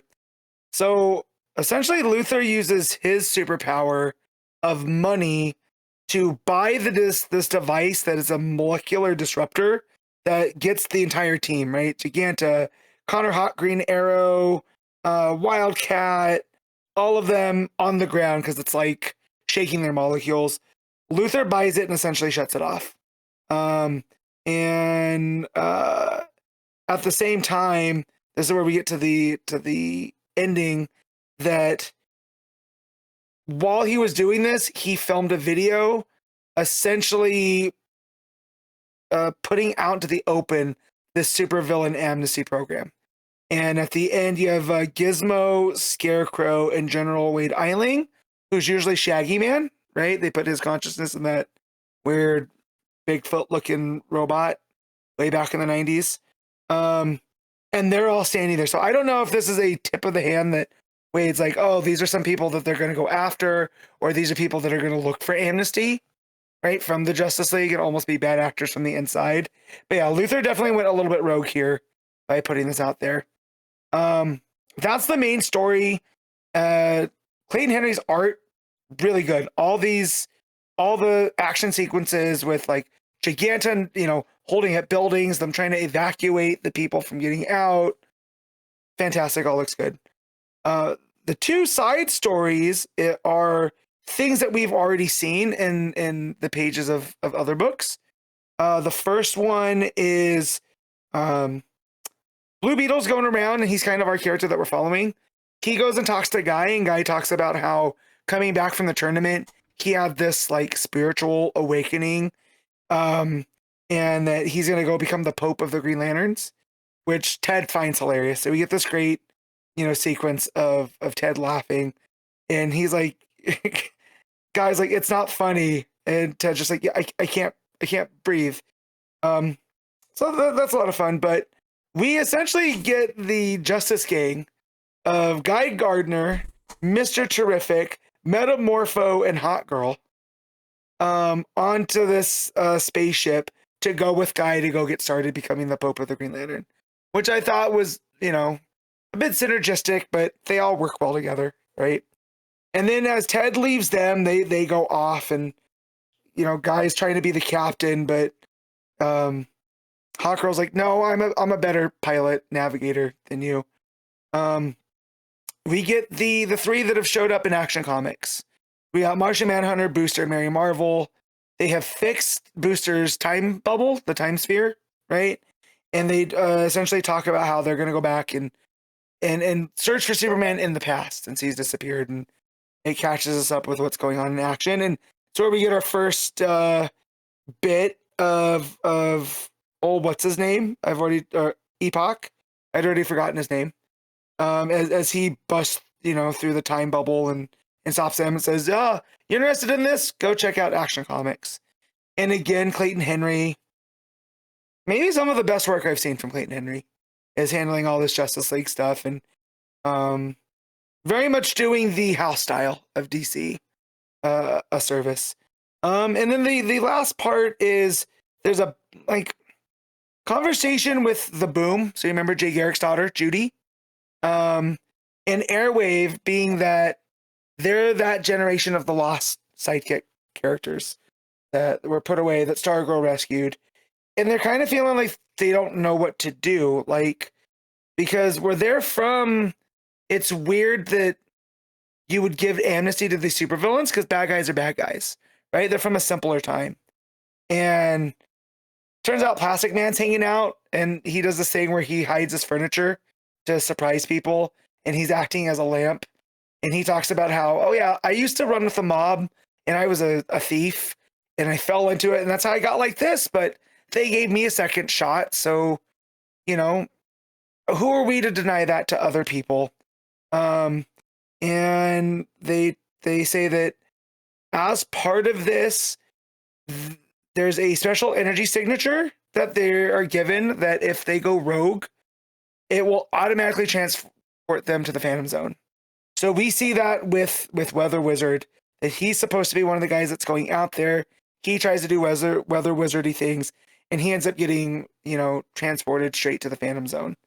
And yeah, it's handled really well, jumping back between these three stories.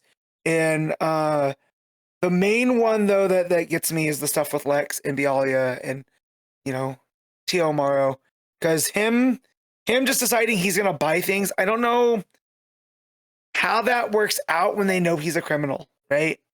Like, if he's supposed to be this guy that's getting amnesty, yet he's still just allowed to buy whatever he wants, right? Like, they're just allowing Lex Luthor to still be Lex Luthor, which is a little bit weird, but I'm sure Waid has a plan for how this is all going to play out. But then, yeah, him broadcasting this special thing and inviting, it seems like it's inviting these three villains here at the end, to whatever's going on. So, pretty decent issue. I'm going to keep up with this because, again, it's acting like is this post KO spine of what's going on in the greater DC universe. That said, the next issue is Caught in the Spotlight, The Return of the Brainiac Queen. I'm not that excited for Brainiac Queen.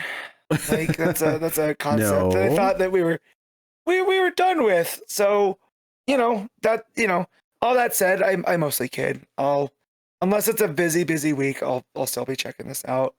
Yeah, pretty solid issue. I'm gonna give it a straight 7. All right, cool. Which will take us on to The Peril of the Brutal Dark, an Ezra Cain mystery, issue 3. Chris Condon writing with Jacob Phillips on the art.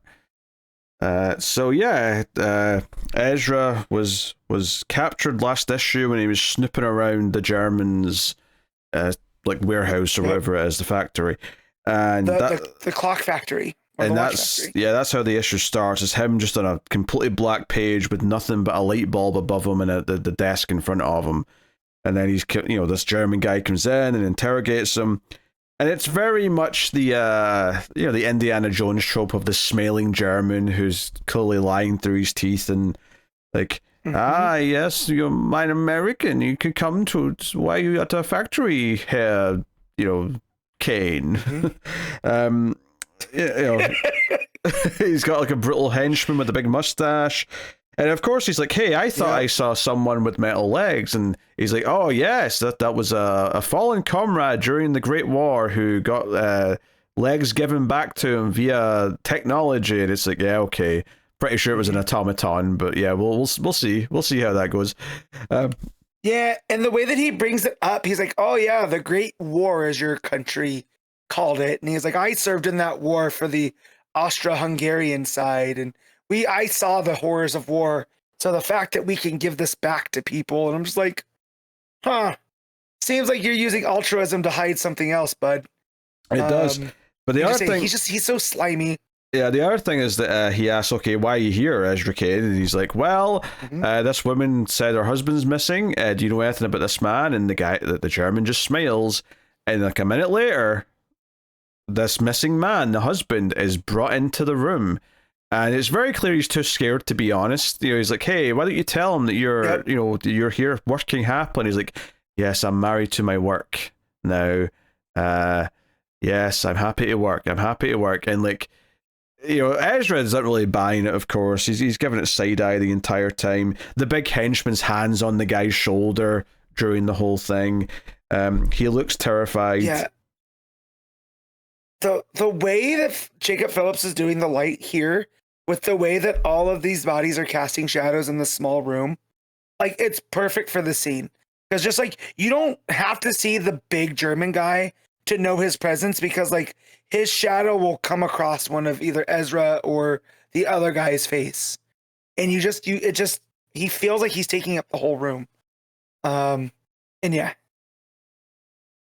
Yeah, and he just, the way he kind of looks when he says, "Oh, your wife reported you missing," he looks like upset by that. He looks over his shoulder as he's led out the room, like everything about it. And then he's got the evil smile on the German guy at the bottom of the page. Yeah, and then he calls Ezra superstitious because of what he says he saw. And then he gets to the explanation. So, and just the art as he's leaving, as he's escorted outside and he's getting back into his car, the way the yellow on like the lights of the car and the bus pop as they're going over the bridge, and the blue and black panel, so good. Yep. So good. The middle of the issue is a bit more about his personal life, in that he's invited into the bar underneath where he lives, because the bartender likes him, and isn't that the guy that put him onto it, the case, the cop? Yes, like his friend. Well, not the cop, the bartender. Okay, that's right. I'm conflicting things. He used to be a cop, but the bartender. He used to be because it's a cop bar. He used to be a cop, and it was that we were interested in this bar in issue 1, and this is like, he got a tip from this guy. Hey, this woman is looking for someone, kind of thing. So he gets asked in to come to this party that's going on. He's kind of reluctant. He goes in. He kind of reminisces with a few of the guys that are there. But the two big things that happen here is we're introduced to his love interest, or his ex-love interest, who kind of. They kind of they're doing the teasy, flirtatious thing of like, hey, we're finally seeing each other again. She's got the well, I'll be. That's how she starts her dialogue off. So it's all very suggestive, and like, there's still chemistry there. There's still some attraction. So that introduces her, and she's like a reporter, right? So she investigates things too, I think, by the sounds of it. And she's.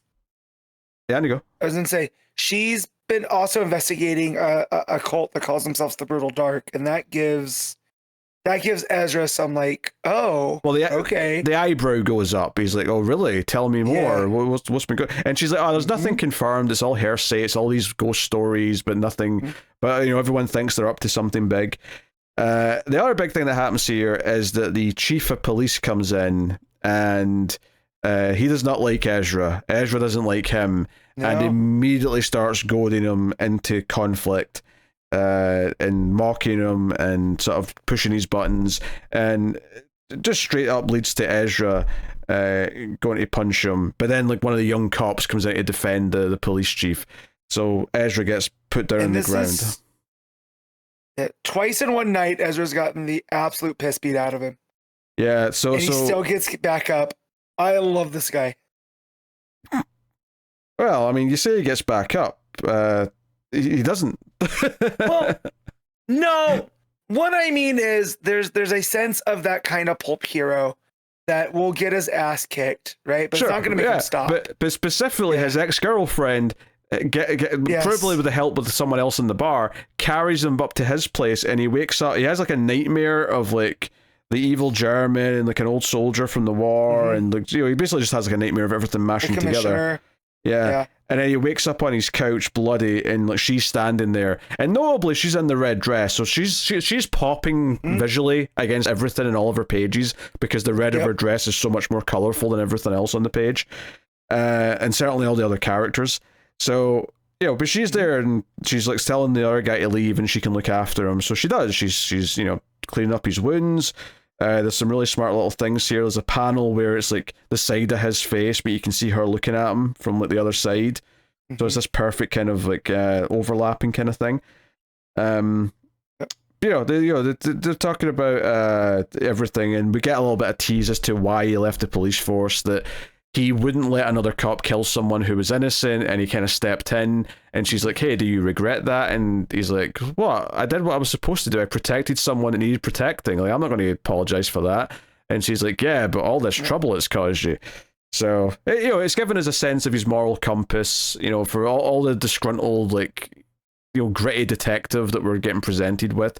He's in this position because he wouldn't be corrupt. Yeah.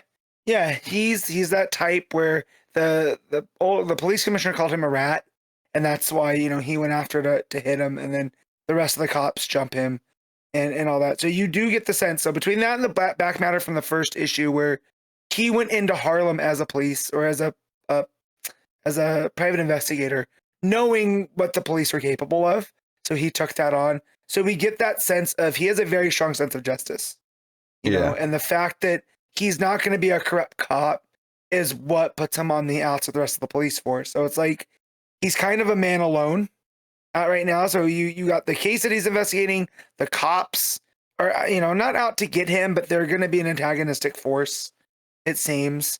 You know, so it really puts him at this, you know, in a corner. Yeah, and you know, he's having a moment with Sandy, and she is basically saying she still cares about him, and he's like, hey, we broke up for a reason, and she's kind of about to argue it, and just as like they're about to get into it properly, the phone starts ringing, and the surprise is that it's actually the missing husband who phones. Meyer, and he's like, oh, what are you phoning for? He's like, hey, I need to be quick, I don't know if they can hear me, but you know, like, I need to tell you what they're doing. They're doing something, you know, the fate of the city depends on this, meet me in an hour. And it's that fate of the city line that it ends on, and like just Ezra's reaction. So that's your cliffhanger. So yeah, I mean, presumably they're about to do something very, very bad to the city. And yeah, I actually really like this issue again. I think it did. I think the creepiness of the interrogation in that first section is really good. Yeah. And then the middle section in the bar does a lot for his personal life and introducing the old love interest. Right away, she feels like a big character, despite the fact that we didn't get to her till issue 3. And then this tease at the end's just perfect, because obviously this guy's not doing it of his own free will. He's clearly scared, mindless by these bad guys, and wants to try and get word out and sort of stop whatever they're doing. They're probably got him building a bomb or something stupid like that. I mean, if it is the automatons, you know, maybe they're making more of them. Oh, true, yeah. It is a clock factory. Right? That's true, so, yeah. Like, he's probably building. It was the way. Yeah, he's probably building automatons. He's probably building an army, yeah. And so the way that when Ezra says, your wife sent me, and he goes, oh, it almost like it snapped him out of something as well. It was almost just like whatever they've been doing to him has him so low, you know? So it really ups that factor too. That there, whatever is going on there with this evil German henchman, you know, this big gigantic guy. So, no, yeah, I love this book so much. Yeah, it's it always goes in nice and quick. It's always very moody, hits the atmosphere, and like the art in particular in that first half is exceptionally good this time. Which, you know, it's good for the dialogue scenes. It's good for those scenes as well. But like it sort of sings and is far more like moody and cinematic when it's doing either action or just even the slow tense stuff. Like everything in that opening interrogation is just so like just pitch perfect. That's the best phrase I can use to describe it. It's just pitch perfect. Yeah. So now super entertaining. Yep, art's off the charts. What are you giving Ezra Cain Mystery Issue 3? I'm giving this a 9. I don't want to go that high. I'm going to go 8.5. I'm going to be a little bit harder to please. Not just purely because like it's great. And just like I think and they've not let us down yet. I think all 3 issues have been pretty great so far. But I'm going to 8.5. So cool. All right. Well, every month on Patreon, you can make me read a book of your choosing. Matt's also joining in for this one, which is Green Arrow issue 26. So we're going to get into that. Chris Condon, of course, here. Last issue, which was the first part of this new arc, was Roy being injected with an arrow that was also a syringe at the end of the issue to make him OD by the Crimson Arrow. So we get a quick flashback at the start of like Crimson Archer. Sorry. Oh, slip of the tongue. It's okay. But we get a quick flashback doing some Silver Agey, Green Arrow and Speedy stuff for our page, which is also basically just Oliver having the dream, and then he wakes up to the phone ringing and finds out that Roy's in the hospital. And the art here is gorgeous when he finds out, and he's all in silhouette in front of the window. You really feel the weight of it. But he rushes into the hospital wanting to know where his son is. So they're pulling the because this is very much the same thing as whenever Batman calls Dick Grayson's son, and it pulls at the heartstrings where you're like, or vice versa where he calls him dad. So it's kind of like all right, we're doing that with Ollie and Roy. Okay. And it's funny with the rebirth ages, you have to assume like if, let's say Ollie's meant to be 45, Roy's got to be in his 30s. So seeing this man, so my son, it snaps me out because the same thing with Bruce. Like Bruce has got to be in his 40s as well, but Dick's got to be in his early 30s. So you would think Dick maybe mid 20s. I mean, Dick can be younger than that. The problem with Roy is that Roy has a child who is like a teenager. At least like 15, 16, which does call into question the age gaps here a little bit. So it's like, okay. And again, it's a nitpick, but my brain did go there when he goes, I'm looking for my son instead of my brother, right? Like, well, no, again, the problem isn't like their age gap can be big enough to be father and son. That's not the issue here. The issue is that Roy supposedly had a daughter who's grown up to be about 16 when, like, in the time since he became Speedy. So that means that he's like, he's been in an outfit, he's been in a costume for at least the age of her, but longer, because he was a kid when he started. So that's like, okay, well, Oliver has to be in his like at least mid-50s, but he's not, but he should be. So whereas with Batman and Dick, it doesn't have to be that way though, because Dick doesn't have like another generation after him. Like, Damian's obviously the new Robin, but he's not like Dick's not old enough to be Damian's father. Is the point, right? The age gap is not that big, right? So anyway, but it's just it's of the same though that Roy and Dick are of the same generation, right? So if they were on the Teen Titans together around the same age, that's what it makes me go. But it's very funny when he comes in and says, I need my son, but it pulls at the heartstrings, and it does its job, because when he gets into the hospital and Dinah's already there and Shoes is already there, that's enough to snap Ollie out of this manic frenzy. Oh yeah, I love I love Shoes being there. I thought that was like a real heart of the issue, was her kind of like being there looking sad. The art's really singing when it does that. Obviously Dinah makes sense as well, but like her being there makes the most sense. So and just a quiet few panels of them leaving him alone with him, and his head been hanging down. And we have that moment where he's looking down at him, and he's found out he's supposedly OD'd, and he's like, no, he wouldn't do that. He's clean. He's been clean for a long time. And as he looks down at him when he's left alone, he has that flashback where it's kind of split up into the panels of him like finding out Roy was using drugs back in the day, and we get a second page where. Again, the flashback panels is him hitting Roy and kind of like disgust or shame, and like the guilt he obviously feels over that, and like all the weight of like this coming back, and it's like, and he's right, like he didn't OD, but he argues with the doctor. When the doctor shows up, he's like, oh, you're wrong, there's no way he did this, and the doctor's like, look, I know an OD when I see one. I've been doing this for like 20, 30 years or whatever, and it's like, and we know, he didn't do this intentionally, this was someone else who did it to him. And it doesn't take us that long to get to that, because Oliver goes investigating in the alley where he was found, and finds the arrow that's got like the syringe at the end, and the hypodermic needle arrow. Yes. That thing. Good thing Connor's not reading this. I feel like Connor would be fainting. Because it's a massive hypodermic needle. Yeah. Now, it doesn't actually say anything in that page where he finds it, but when he talks to the detective later on, it's like, no, he's figured out what this is. It's very clear that someone did this to him. There's a scene before that though where Shoes shows up at the apartment and is like, "Hey, you're going after to find out who did this to Roy. I want in." And Oliver talks her out of it. He's like, "No, your dad needs you right now. Go to the hospital, be with him." Although part of me was thinking it'd be kind of fun to get an Oliver and Shoes like team up, you know? Yeah. This also made me wonder where the hell is Emmy? Right? Like we had all this Red Arrow stuff built in back during Rebirth. And, you know, Ollie and her were teaming up. And it's like, it's been a while since I've seen her.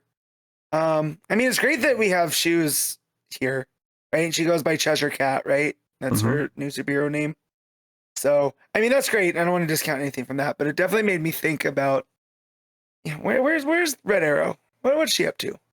Yeah, So, I don't know. This scene's great. But you know, Oliver goes looking for the detective, and you know, finds her and her dog Arrow out in the park, and you know, it's a fun little thing. But he's like, "Hey, you know, I'm not just here visiting. I want you to, you know, have you seen one of these before?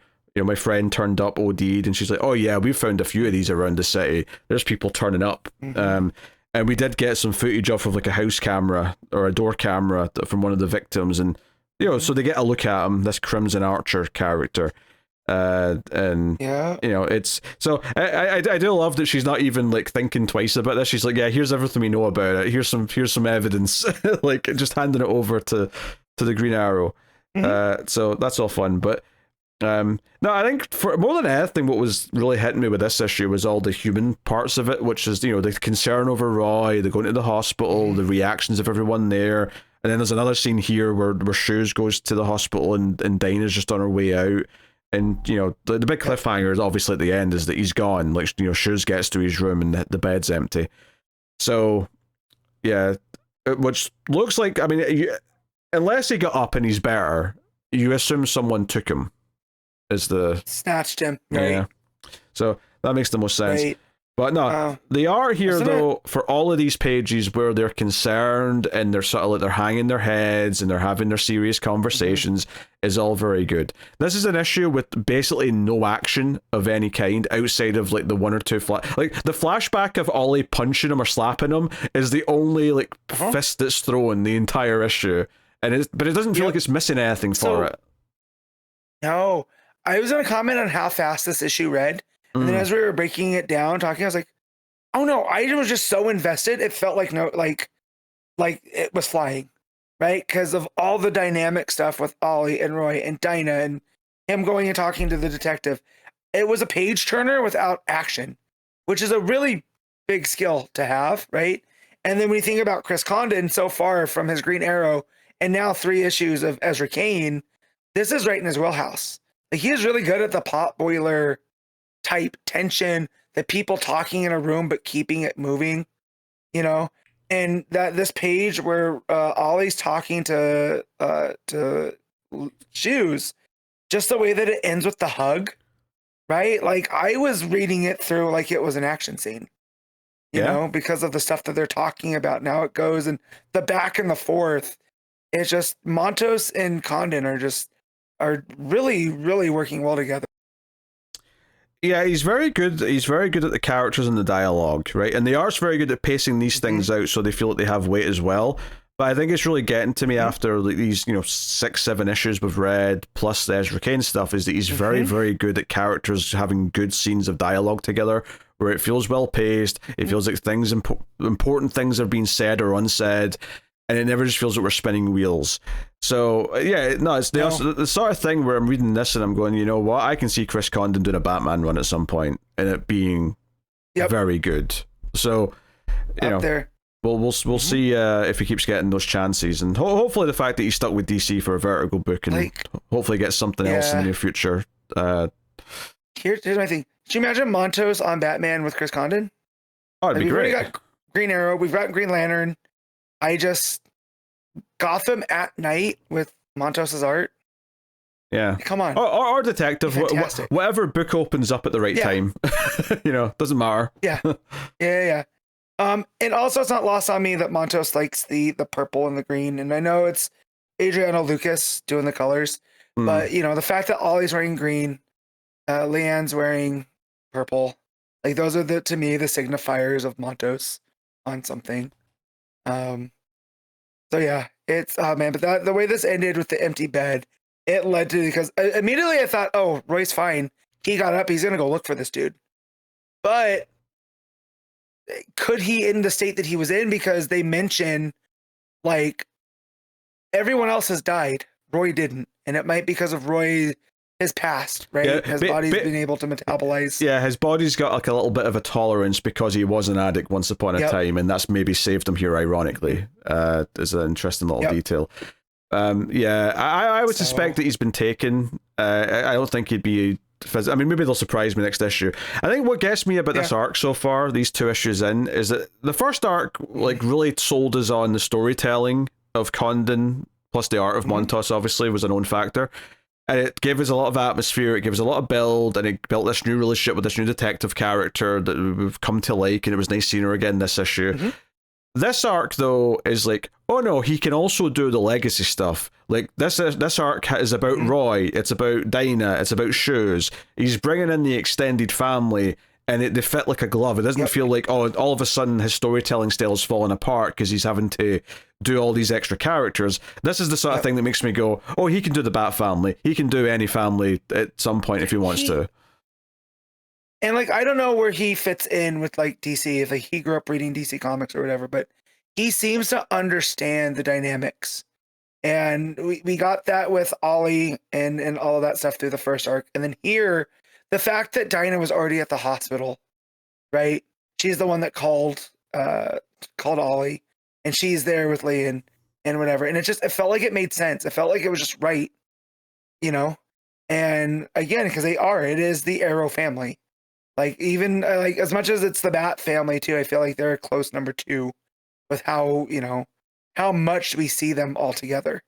So he's handling all that stuff really well. And then you add this hypodermic arrow stuff going around, you know, and seeing the ring footage of the dude getting it. You're like, what the hell's going on in Star City? We said this first issue that it was like, it made it so much more heinous and personal that this was like basically forcing Roy to like be on drugs again when it's something that he's been able to get away from. Now, whether or not the villain knows that this is someone who already had this past, I don't remember if that was clear in the last issue or not, but you know, but still, potentially. And maybe the reason why he was taken is because he survived. Like all the others, if they all died, there was no reason to take them, but maybe Crimson Archers come for him because, oh, you survived, I can't have that, I'm taking you for round 2 or whatever. That's my main question, is why is he going around pumping people with drugs, right? Like, that's not a Joker thing where he just wants to kill people with, you know, with illicit drugs. Like, what is the reason he's doing this, you know? So I'm hooked in on that. Yeah, that's a good question. But no, the art is just gorgeous throughout. I really don't know what else I can say about it at this point. It's just like those moments of just like, you know, the head hanging against pure black behind them, just like it hits so hard in the right moments. So, all right, what are you giving Green Arrow 26? This is a 9. Yeah, I think I agree with that. 9 out of 10. Good stuff. All right, I got more Patreon books to do. Gideon Falls issue 14, and so this, I don't know if this is necessarily the wrap up of this little part that I've been doing, but it kind of feels in a way like the end of a set, and that we've been following this priest from the past, who I'm going to call the bishop from henceforth. And basically, I predicted something that was right, is that this guy ends up being the bishop who sent the modern priest to the town. At the start of the issue, that's kind of confirmed by the end of this, is that he's the bishop, Bjork, whereas the modern priest is Wilfred, I think, if I remember the names correctly. But so I'm just going to call him the bishop. But you know, he went to a version of Gideon Falls last issue, where everyone was wearing those masks that Norton, like present day city Norton, always wore, and he was very confused. And basically, this is another big sort of lore dump issue where it hints at a bunch of stuff where he's passing out and they're like, get him to the church. But the weird thing is, and this is where we're getting to like timey-wimey nonsense, is these characters all know who he is, and they all basically flat out say, this is the first time you're meeting us, but we've met you before, and you're basically our leader. You've basically set up what we're doing and what we're going to do, and they're all like trying to explain this to him and like, hey, you've got important things you have to do. You left this for us to show you, and they basically pull out his map that he's made of like this multiversal Gideon Falls shenanigans, and then an old Asian woman wearing a Norton style like face mask shows up, and she never says her name. But like, I'm almost like 99% certain this is Dr. Zhu. This is the old version of Dr. Zhu from the Norton story, who is kind of like running this camp on behalf of the bishop and maybe Norton as well. So, and when I say Norton, I mean the main Norton we follow, not the one who's actually the serial killer. Right.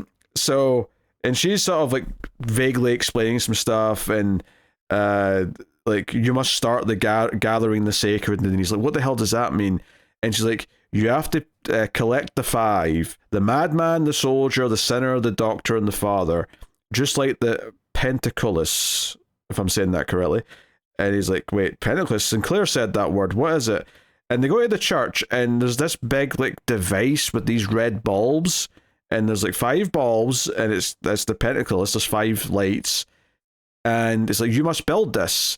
And then out comes, again, someone else holding like blueprints and like, hey, this is the blueprints, you have to like start assembling this.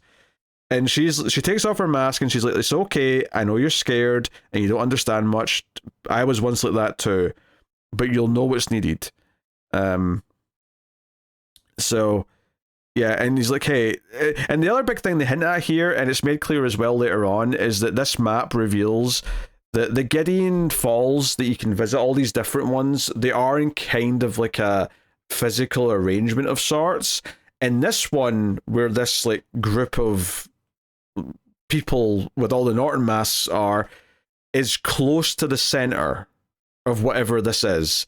And that's what the Pentacles is, right? So you're going to travel back at some point, and when you go back, you're not going back to your time. You're going back to like several decades after you left, and you're going to have to like work from there and start getting things going. So it's like he's given all this purpose, and you know, it's yeah, go. You will see. I'll see you very soon, but when I do, I won't know you yet. So setting up that he's going to meet again. I assume this is Dr. Zhu. So we get this insane 2-page layout where it's kind of like all these different like triangle versions of the various Gideon Falls are all coming out of his eyes, and there's a striking red background, and he wakes up in a hospital bed, confused, and he knows his name. The nurse asks him, and he's like, oh, I'm Jeremiah Burke, and he's like, well, that solves that. And the sheriff comes in asking about him, and the sheriff is like, hey, we had someone with your name go missing a long time ago, but that was 50 years ago. And he's like, what year is it? And he's like, it's 1953. And he's like, shit, I need some paper. Get me a pen and some paper. I need to draw some stuff down before I forget it. And I need all the things that I brought with me. There was like paper on me, blueprints, and they're like, yeah, there was. It was weird. He's like, I need those. Hurry, we've got work to do. So, yeah, it's like all this lore and all this, these like last 3 issues have been telling the backstory of this priest who becomes the bishop and went through a timey-wimey journey, and then started the group that effectively would be dealing with all this stuff. And the end of this issue comes to present day, where we go to where he is as a bishop, putting all his gear on. There's this big 16-panel page grid of him putting all his suit on. And he comes out and he talks to his 5, and we see 5 priests who are like sort of all following his orders. And he basically says, you're my eyes and you're my fists, but one of our rank has gone missing, the most important of us. And I assume he means Father Wilfred, which I think he confirms actually. Yeah, he's like, Wilfred Quinn's gone off grid. The Black Barn is back again. That means he is back, trying to find a new door. It is beginning. At last, it's really beginning. So it's like, okay, like, it almost suggests that maybe in the past they defeated whatever this was, like decades ago, and it's like starting again. Mm-hmm. So we're all gearing back up. So the 5 priests all kind of say, yeah, Father, or Bishop Burke, we understand. We have to go and find Wilfred, and we have to stop everything. And then that's the cliffhanger, is that, so they've all got their mission to go find Father Wilfred. It's like these last 3 issues, like the one downside to them is that it ended on a cliffhanger that I was really excited to get to the next part of. But this interlude has been very exciting and very interesting. The only downside to it is that the cliffhanger from the issue before this little interlude of 3 issues was so good and so exciting. That said, though, I'm sure the context this is given for the idea that Dr. Zoo is going to meet Burke when he's younger, but she won't know him yet, and the idea that he starts this group and all this stuff, I'm sure is going to feed into... I'm sure there's a reason why Lemire put it here, in this part of the story, and didn't leave it till later, or sprinkle it throughout, or whatever. If nothing else, there's probably a good chance that if you put it any earlier, it may not have made that much sense. Like, there's so many details here that had to be set up before we'd even be able to figure out some of this stuff. But the idea that this Gideon Falls that has this group that are sort of building devices to try and save the day and whatever else, this one is closer to the center of like everything. So it's more special. It's got more of like a direct contact with the supernatural forces or whatever. Is also very interesting. Again, it's kind of hard to like parse exactly what that means yet, but I guess the thing that I'd like to get across more than anything for this issue is that it is very impressive that they set up this idea of like this. He's basically the founder of this group, but he just doesn't know it yet because it's something he does later in life. That when this old Asian woman walks into the room, I immediately said, "Oh, that's Dr. Zoo," and it did that through art and without ever saying who she was. But 99% sure that's who it is. It did all that because it set up the concept and then was able to show it in the art. And you kind of suddenly start getting how she's going to be important. And that it's not a coincidence that all these people are wearing the same type of face mask as Norton. Now, whether or not Norton's doing it because he's having like flashbacks because he's forgotten who he was and he remembers this place in some form, or perhaps more likely even is that they all took it from him, that he kind of started this, and it's why they're all wearing this mask is because they all took some inspiration from him because he's fundamental and also setting up this group. Either way, it's super interesting, and all these bits are starting to kind of fit together, and I think we're about halfway through the whole story now, so lots of crazy stuff happening. Excited to see. Mm-hmm. And the reason why I say that one's more likely that he's helped start the group is because it's already implied that he's like the brother of the sheriff who came from the town version of Gideon Falls. So it's unlikely it's from his past. So that's the only reason why I think that. But anyway, that's Gideon Falls issue 14. I'd probably give this like an 8 out of 10. It's really good, but it still has that slight problem of we've been following this kind of almost basically new character for 3 issues.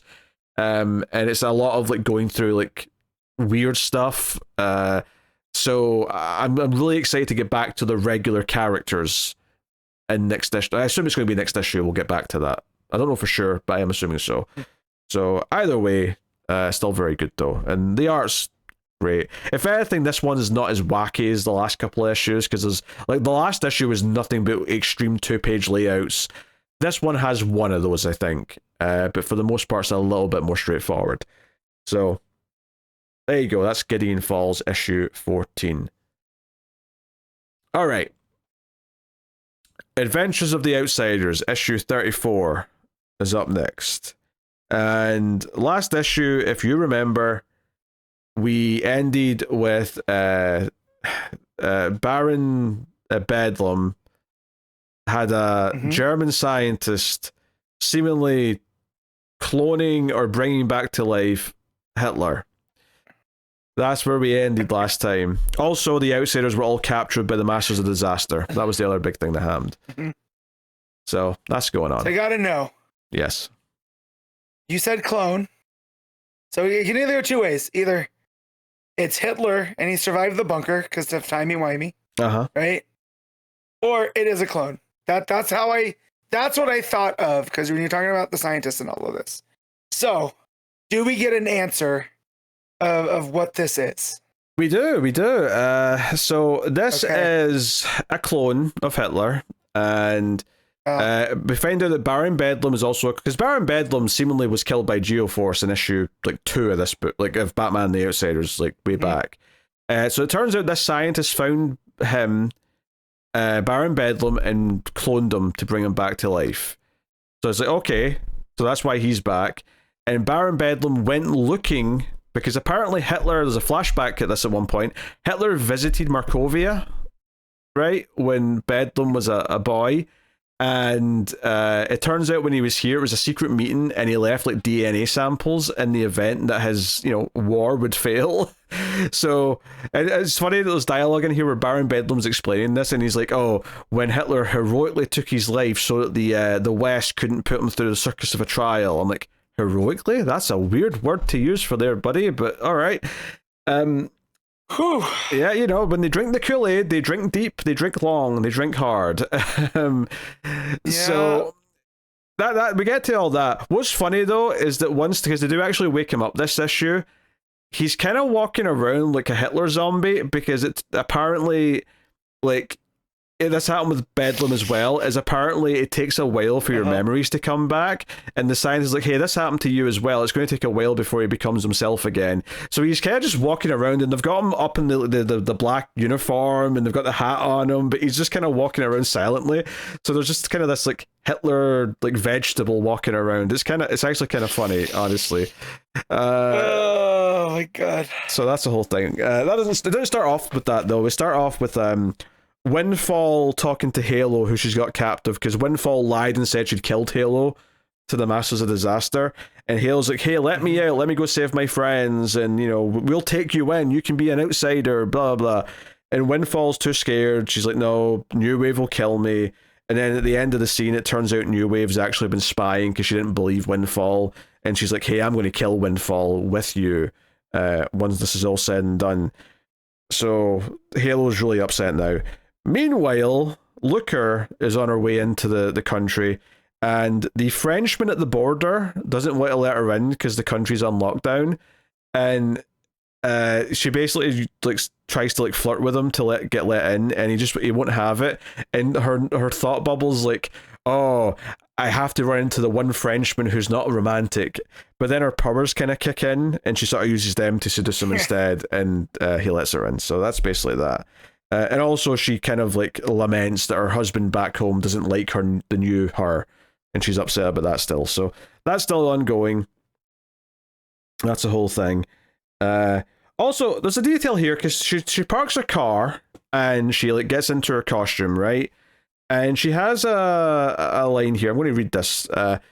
So she's like, oh, the powers that the Abyssinians gave me, blah, blah. Their science is remarkable. They have some name for the fabric of my costume that's visible from only one side.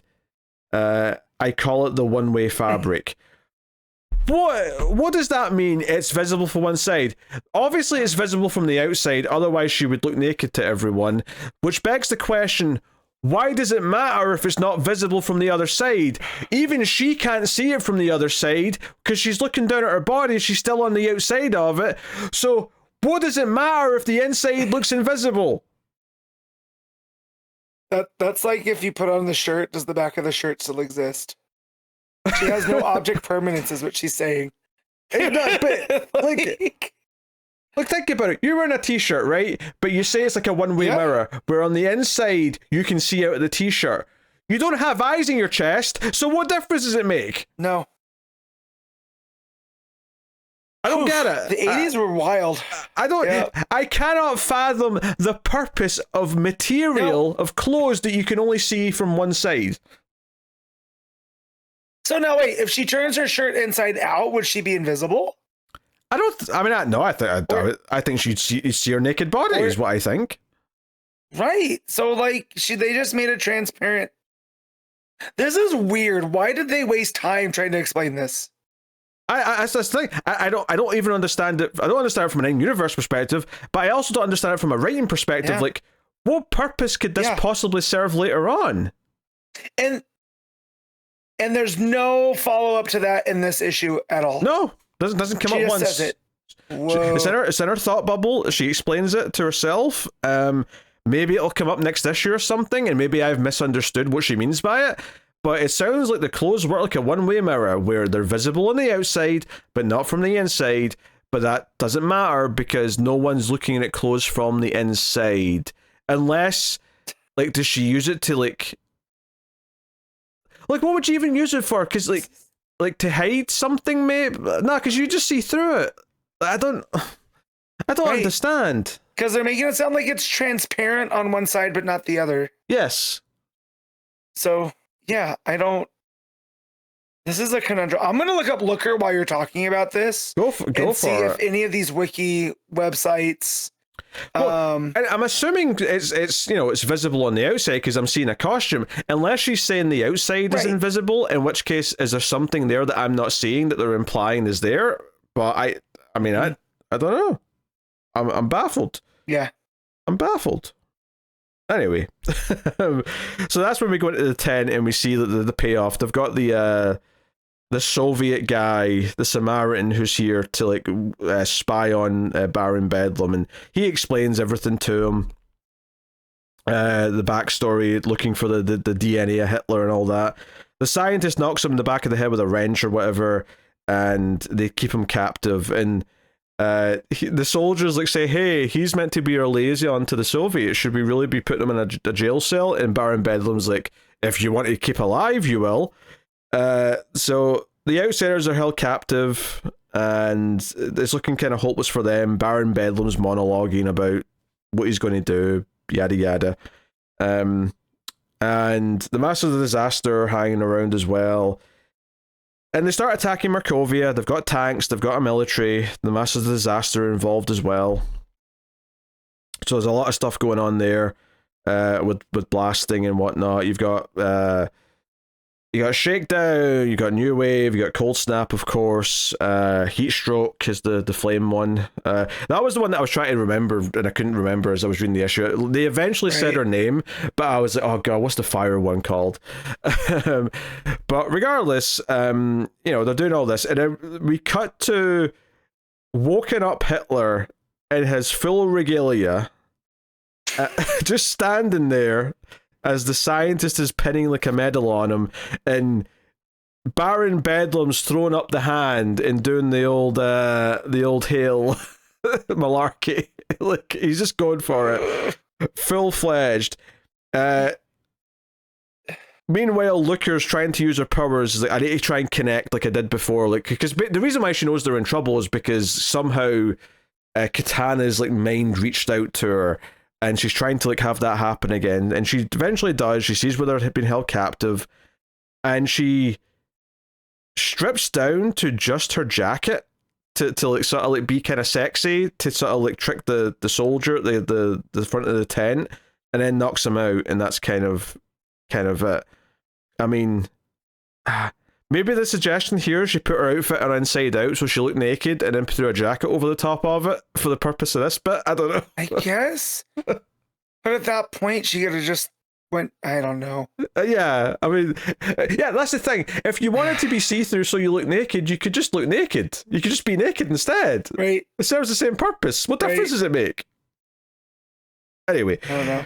Also, when you said woken up Hitler, I admire the restraint of not calling him woke Hitler. Oh, come on, if there's one thing he isn't is woke, let's be real now. He's the most anti-woke. But it would have been yes, it would have been a funny, thing.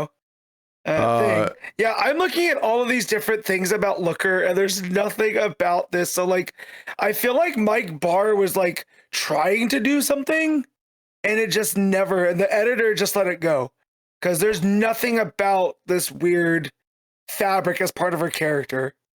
So yeah, so this is so weird. Maybe it'll come up once and then they'll just never mention it again. I have no idea, but yeah. Regardless, she knocks out this guard. She gets in. Yeah, and to be fair, after she knocks the guard out, she does say, "Damn, I broke a nail. Oh well, back into costume," implying that she's not wearing it right now. So that goes that theory. Right. And she opens up the door. I will say there's a weird art defect here.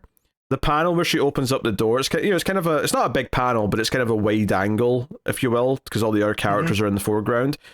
Like, the colouring on her face just make her look like she's the Joker, almost. The way, like, the red across her lips and the blue in her eyeshadow, it just looks like a smear. It just looks very undetailed compared to the rest of the art, and the art is generally pretty good. Like, the art's really solid from the era, honestly. It's just that one panel looks a little bit, I don't know, sloppy, or like a mistake or something, whatever you want to call it. But the Masters of Disaster show up and attack her before she's able to get the others out of their binds. So she's kind of left to fight them all on her own, and the Outsiders have to kind of watch and just hope she somehow pulls it off. So it's a fun sequence, because it's kind of like the Rookies on her own fighting a whole team.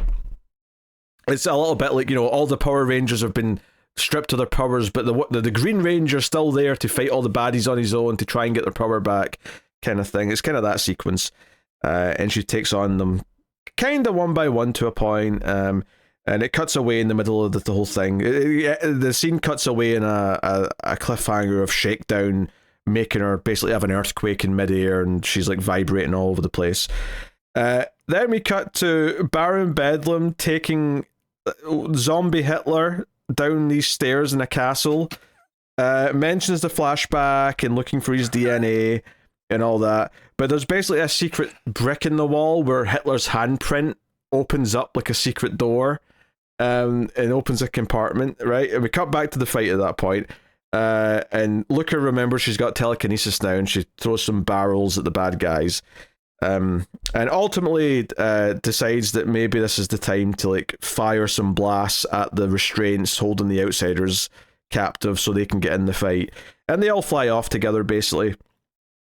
The Masters of Disaster are pissed, but they're like, hey, let's not chase after them. We'll just kill them, and we're taking over the country with the military and all that.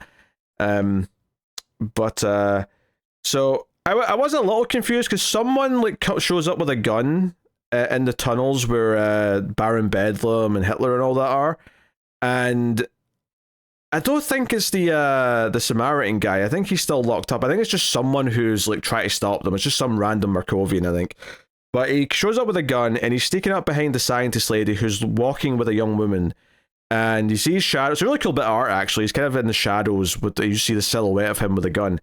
But just as he's like saying, hey, I'm here to stop whatever evil's going on here, Bedlam won't get away with this, he gets zapped by some weapon and turns into a skeleton and falls to the ground. So it's very kind of cartoony, like, science fiction weapon. And it's this big cannon with a swastika in the side, and it's apparently some weapon the Nazis were designing before, the end of World War II. And Baron Bedlam's so enthusiastic about it. And this is the final page of the book. And I was not prepared for the last few panels of this. I really was not. So, let's go. So, the young woman that the scientist was walking here, turns out this is like a sort of a carer, someone to look after Hitler while he's like coming back to his full health, right? It's a Hitler sitter. Right, a Hitler sitter. Someone to look after him, take him to the toilet, feed him, so on, so on. And Baron Bedlam, squeezes her cheek and says, yes, when his memories are fully awakened, you will be the final test. Why is she the test? To check if Hitler's back to his old self, might you wonder. Well, why will that prove anything? Oh, no. We see... Does it have to do with her, ethnic background? Baron Bedlam holds up a necklace she's wearing, and on that necklace, oh no, is a Star of David. Yeah. And that's the end of the issue. Basically, the idea is they'll know Hitler's Hitler again, because he's going to see that he's with a Jewish person and do whatever Hitler will do in that situation. And there's, he's back to his good old self.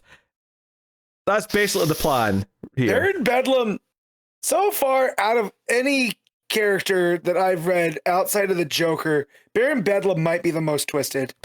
He brought Hitler back, and he's got the armband on. He's got the old swastika in his arm now, so he's just full on a Nazi. That's just the way he is. There's no disputing this here. So, good lord. Yeah, I mean, this is like this might be like the most like just evil we've seen in this book. Certainly one of the more evil things I've seen in a comic book from this era. So, like, I'll give it to them. Kidding. It hit me. The ending, like the ending of the last issue, sort of hit me with like a whoa. Like, this is kind of insanely funny that they're doing this Hitler plot, and then the end of this one's actually kind of like, I won't say shocking, maybe too strong a word, but just I was like, oh shit, all right, okay, that's dark as well. I was going to swear, but you know, I like, can't believe it went there. Yeah, that's where I'm at. It went places. It went places. So, needless to say, I am wildly anticipating issue 35 of this bad boy. This was like a, oh god, what am I rating this? This was a very entertaining issue. It was at least an 8.5, I think. Most of the outsiders being captured for most of the issue did make for kind of a weird structure, I guess, in a sense. But all the backstory stuff with Bedlam and Zombie Hitler, it was just entertaining and kind of wild. And then Looker having to be like the sole hero to try and rescue all the others, it was kind of a fun thing to see play out. Windfall does go off with the outsiders at the end, by the way. She kind of like, New Wave kind of reveals she knows about her and says, hey, I'll forgive you if you do this. And she ends up helping everyone else and goes off with them. Now, I don't think Windfall is going to survive. If I was to guess, mainly because I don't really know her name that well, she's probably not going to stick around as part of the Outsiders. I could be wrong, but my guess is she's probably going to die heroically at the end of the arc, perhaps, or something like that. So that's my guess. I could be completely wrong, of course, but that's what my assumption is. Yeah, 8.5. It was a good issue. Good issue, doing well stuff. It's getting reactions out of me. I really can't complain all that much. Is the ending arguably a little poor taste? You can decide. It was a gut punch. I'll give it that. The effect was felt. I can see them going with the thing that Hatred has learned, and because he doesn't he's a blank slate and doesn't have a reason to not like. Right? Like, it's not a genetic, like, hatred's not a genetic thing. Right? So sure, but they did make it clear though that Baron Bedlam did like remember everything eventually. So they've set up that he's going to just remember. Okay. So gotcha. So I don't think they're going that route. But I'm willing to I'm trying to figure out how they can wheel out of this. I don't know if they can. And I just hope the poor girl gets away. And like, what does beg the question, surely this girl, this young Jewish girl, surely she recognizes who she's looking after, right? And it's not like he's Hitler with the beard, right? He has the full stash too, right? He's got the stash, he's wearing the uniform. It's not like they've shaved him and like made him look a bit different so that she doesn't know. Right. He's not Hitler in disguise. It's what, think of Hitler and that's who they brought. Like, whew. Hitler in disguise. Yeah. I mean, that kind of is just Megatron. When you think about it. Oh dear. So that's Adventures of the Outsiders issue 34. And that will bring us on to the final part of the show where we pick our favourite stuff of the week, favourite panel / moment, favourite cover, favourite art, and of course top 5 books. So that is get into it. Matt, what is your panel / moment of the week? All right, so I want to shout out the Flash. Him carrying Captain Cold through those issues, through that issue. Really, really good stuff. Big reaction from me. And then in Absolute Flash, the stuff with the mirror dimension, and like the evil, evil versions of them, I thought that was a whole lot of fun. I wasn't expecting that. But my moment's gonna be from Brutal Dark, Ezra Cain, and that interrogation scene. That page where the big German comes in and you can just feel his presence because of what they're doing with the light and whatnot. That filled with some excitement. So yeah, that one's gonna be mine. I think if Green Arrow counted, it might be coming from that, but it does not. So I have to go elsewhere. I think your pick of Ezra Cain was a good choice. I think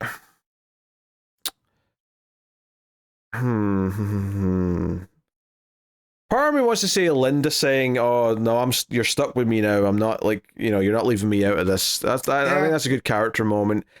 I think though I'm probably going to go with Zatara holding off Giganta as Zatanna tries to rescue Wonder Woman and Absolute Wonder Woman. I think that for me is maybe the big epic moment of the week, so I'm going to go with that. But yes, so there you go. Cover of the week. There's actually not a ton that I want to mention this week. Basically, I want to say two, one of which is my pick. I want to give out some credit for the Rod Reese cover of Green Lantern, the variant, which is Kyle flying, Odyssey's on a motorbike, and in the background is just all the palm trees and the sun. It just looks really cool. But my pick for cover of the week... It's really good. Yeah, my pick is going to be, though, another variant for Green Lantern, and that is the David Aja variant. Because it's this simple design of, like, the negative white space around it, one black box or in the middle, and Kyle's flying out of it, and it just gives it this simplistic sense of depth. It's just so good. Yep. So that's my pick. What you got? Nice. All right, so I want to spotlight a couple others. Justice League Unlimited has a Redondo variant that's got Mr. Terrific on a white, like, stark background with all his T-spheres around him. And you can see the fair play on the sleeve. I think that looks real good. Detective Comics has a Dustin Wynn that is like, it's got his watercolor kind of vibe, and it's got Canary and Batman and green arrows in front of the bat signal, and they all just kind of blend into each other. It's not bad. Really, really good. Yeah, I think I clicked on that expecting to like it a bit more because it's Dustin Wynn, and I maybe like one face or something was just not as good as normal, so I was like, okay, it's not as great as it could be, but it's just very solid. I just like the color gradient in the back, how it goes from the like purple blue down to the pink, and how everything kind of fades into each other. It looks real cool. Also, shouts to the main cover for the Brutal Dark. Just that, it's a Jacob Phillips cover, kind of has the fisticuffs going on. But my pick is the Ben Oliver variant for Absolute Wonder Woman, and it's got Diana on the red background. It's got the big old Buster sword down in front of her. She's staring into your soul. And yeah, that's my cover of the week. All right. What about art of the week? What do you have? So this, for me, this comes down to two books. This comes down to Absolute Wonder Woman, Hayden Sherman, who I, normally love and give all the praise to, and Jacob Phillips for Brutal Dark. And it really is a toss-up. I did not know, I still don't know as I'm talking, what I'm going to give it to, because Brutal Dark does a lot of stuff with the light, and it's got some real economic storytelling going on, right? But then when you think about how cinematic Sherman makes this issue in particular of Absolute Wonder Woman, and for some of the big moments, I'm much like Diana, I'm at a crossroads here. And I think because of that, I think I'm just going to give it to Sherman by a hair. Just a little bit. So yeah, Absolute Wonder Woman. Yeah, it's a fair choice. I think I'm going to go the other way and go with Jacob Phillips for Ezra Cain. I think it's just like so put together art-wise. Having said that, I do want to shout out Flash, because I do actually really like Gavin Guidry's art in that. I think it's perfect for that book, so I do think it's worth mentioning. So cool. And then we get to top 5 books of the week. All right, so number 1, Absolute Wonder Woman. 2, Brutal Dark. 3, I'll go Tech. 4, Absolute Flash. And 5, regular Flash. Yeah, I am going to go... Number 1 is Absolute Wonder Woman. Number 2 is Ezra Cain Mystery, Peril, the Brutal Dark. The title's so goddamn long. Number 3 is Absolute Flash. Number 4... No. Number 3 is Flash. Number 4 is Absolute Flash. Number 5 is Detective. Yeah. That's right. And that's that. I'll tell you what's coming next week from DC Comics. Although remember, once again, there'll be no episode next week, at least no regular episode. Because it's a week 5, there's very few books out, so we'd be taking the week off regardless. But here's what's actually coming out. Zatanna issue 1 is out next week. Batman Wonder Woman Truth issue 1, Swamp Thing 1989 issue 1, and Justice League Intergalactic Special issue 1. Plus there's a free comic book day, next level sampler, and some reprints, facsimiles, all those usual things. As for those books that are coming out, Swamp Thing 89 will definitely go back and do in the following weeks. Zatanna is actually on the current Patreon vote, so we might be doing that if the patrons have voted for it. And I think that Batman and Wonder Woman Truth book, neither one of us are feeling that anticipated on it, so that'll probably be in next month's Patreon vote if people want us to go back and do that one. But it's just one of those weird week 5s where there's very little out, and what is out is mostly unappealing to us, so there'll be a week off next week regardless, but we might be recording our 10th anniversary special for that. So yeah, that's the plan. So apologies for no regular episode next week, but we'll see you. And actually, should I tell you what's coming the week after that since we're not on next week? I probably shouldn't I? That's a good idea. Yeah, let's do that. Yeah, that's a good idea. All right, so in 2 weeks' time, here's the books that are coming out. Batman issue 9, Absolute Superman issue 19, Absolute Green Lantern issue 14, Batgirl issue 19, Poison Ivy 44, JSA 19, Batman Static Beyond issue 6, Adventures of Superman, The Book of El issue 8, Tales of the Green Lantern Corps, Guy Gardner issue 1, DC Sonic the Hedgehog, The Metal Legion issue 1, and then some facsimiles. So, yeah. Don't know what that Guy Gardner one shot is, but it's Jerry Dugan and Matteo Lolli doing a Guy Gardner story. So sweet. Not the word I'd use, but you have your fun. So yeah, that's the books that are out the week we're coming back. So look forward to those. But that is the show, everyone. Thank you very much for joining us. You can, of course, support everything over in patreon.com/MailFuzzTV. Helps out a bunch if you do. You get bonus stuff like the monthly vote. You get the monthly single issues, where there's also a vote up for what the next one of that's going to be, because we finished Batgirl Year 1. So make sure you go and have a look at that. But that is the show. Thanks to everyone who already does support us. It really does make a difference and help keeps everything coming. Check out Mail Fuzz Movies for all the movie podcasts that I do with David and Tim and all that stuff. But otherwise, that is us. So thank you very much for joining. We do appreciate it. Keep reading DC Comics, and remember to never get lost in the Speed Force.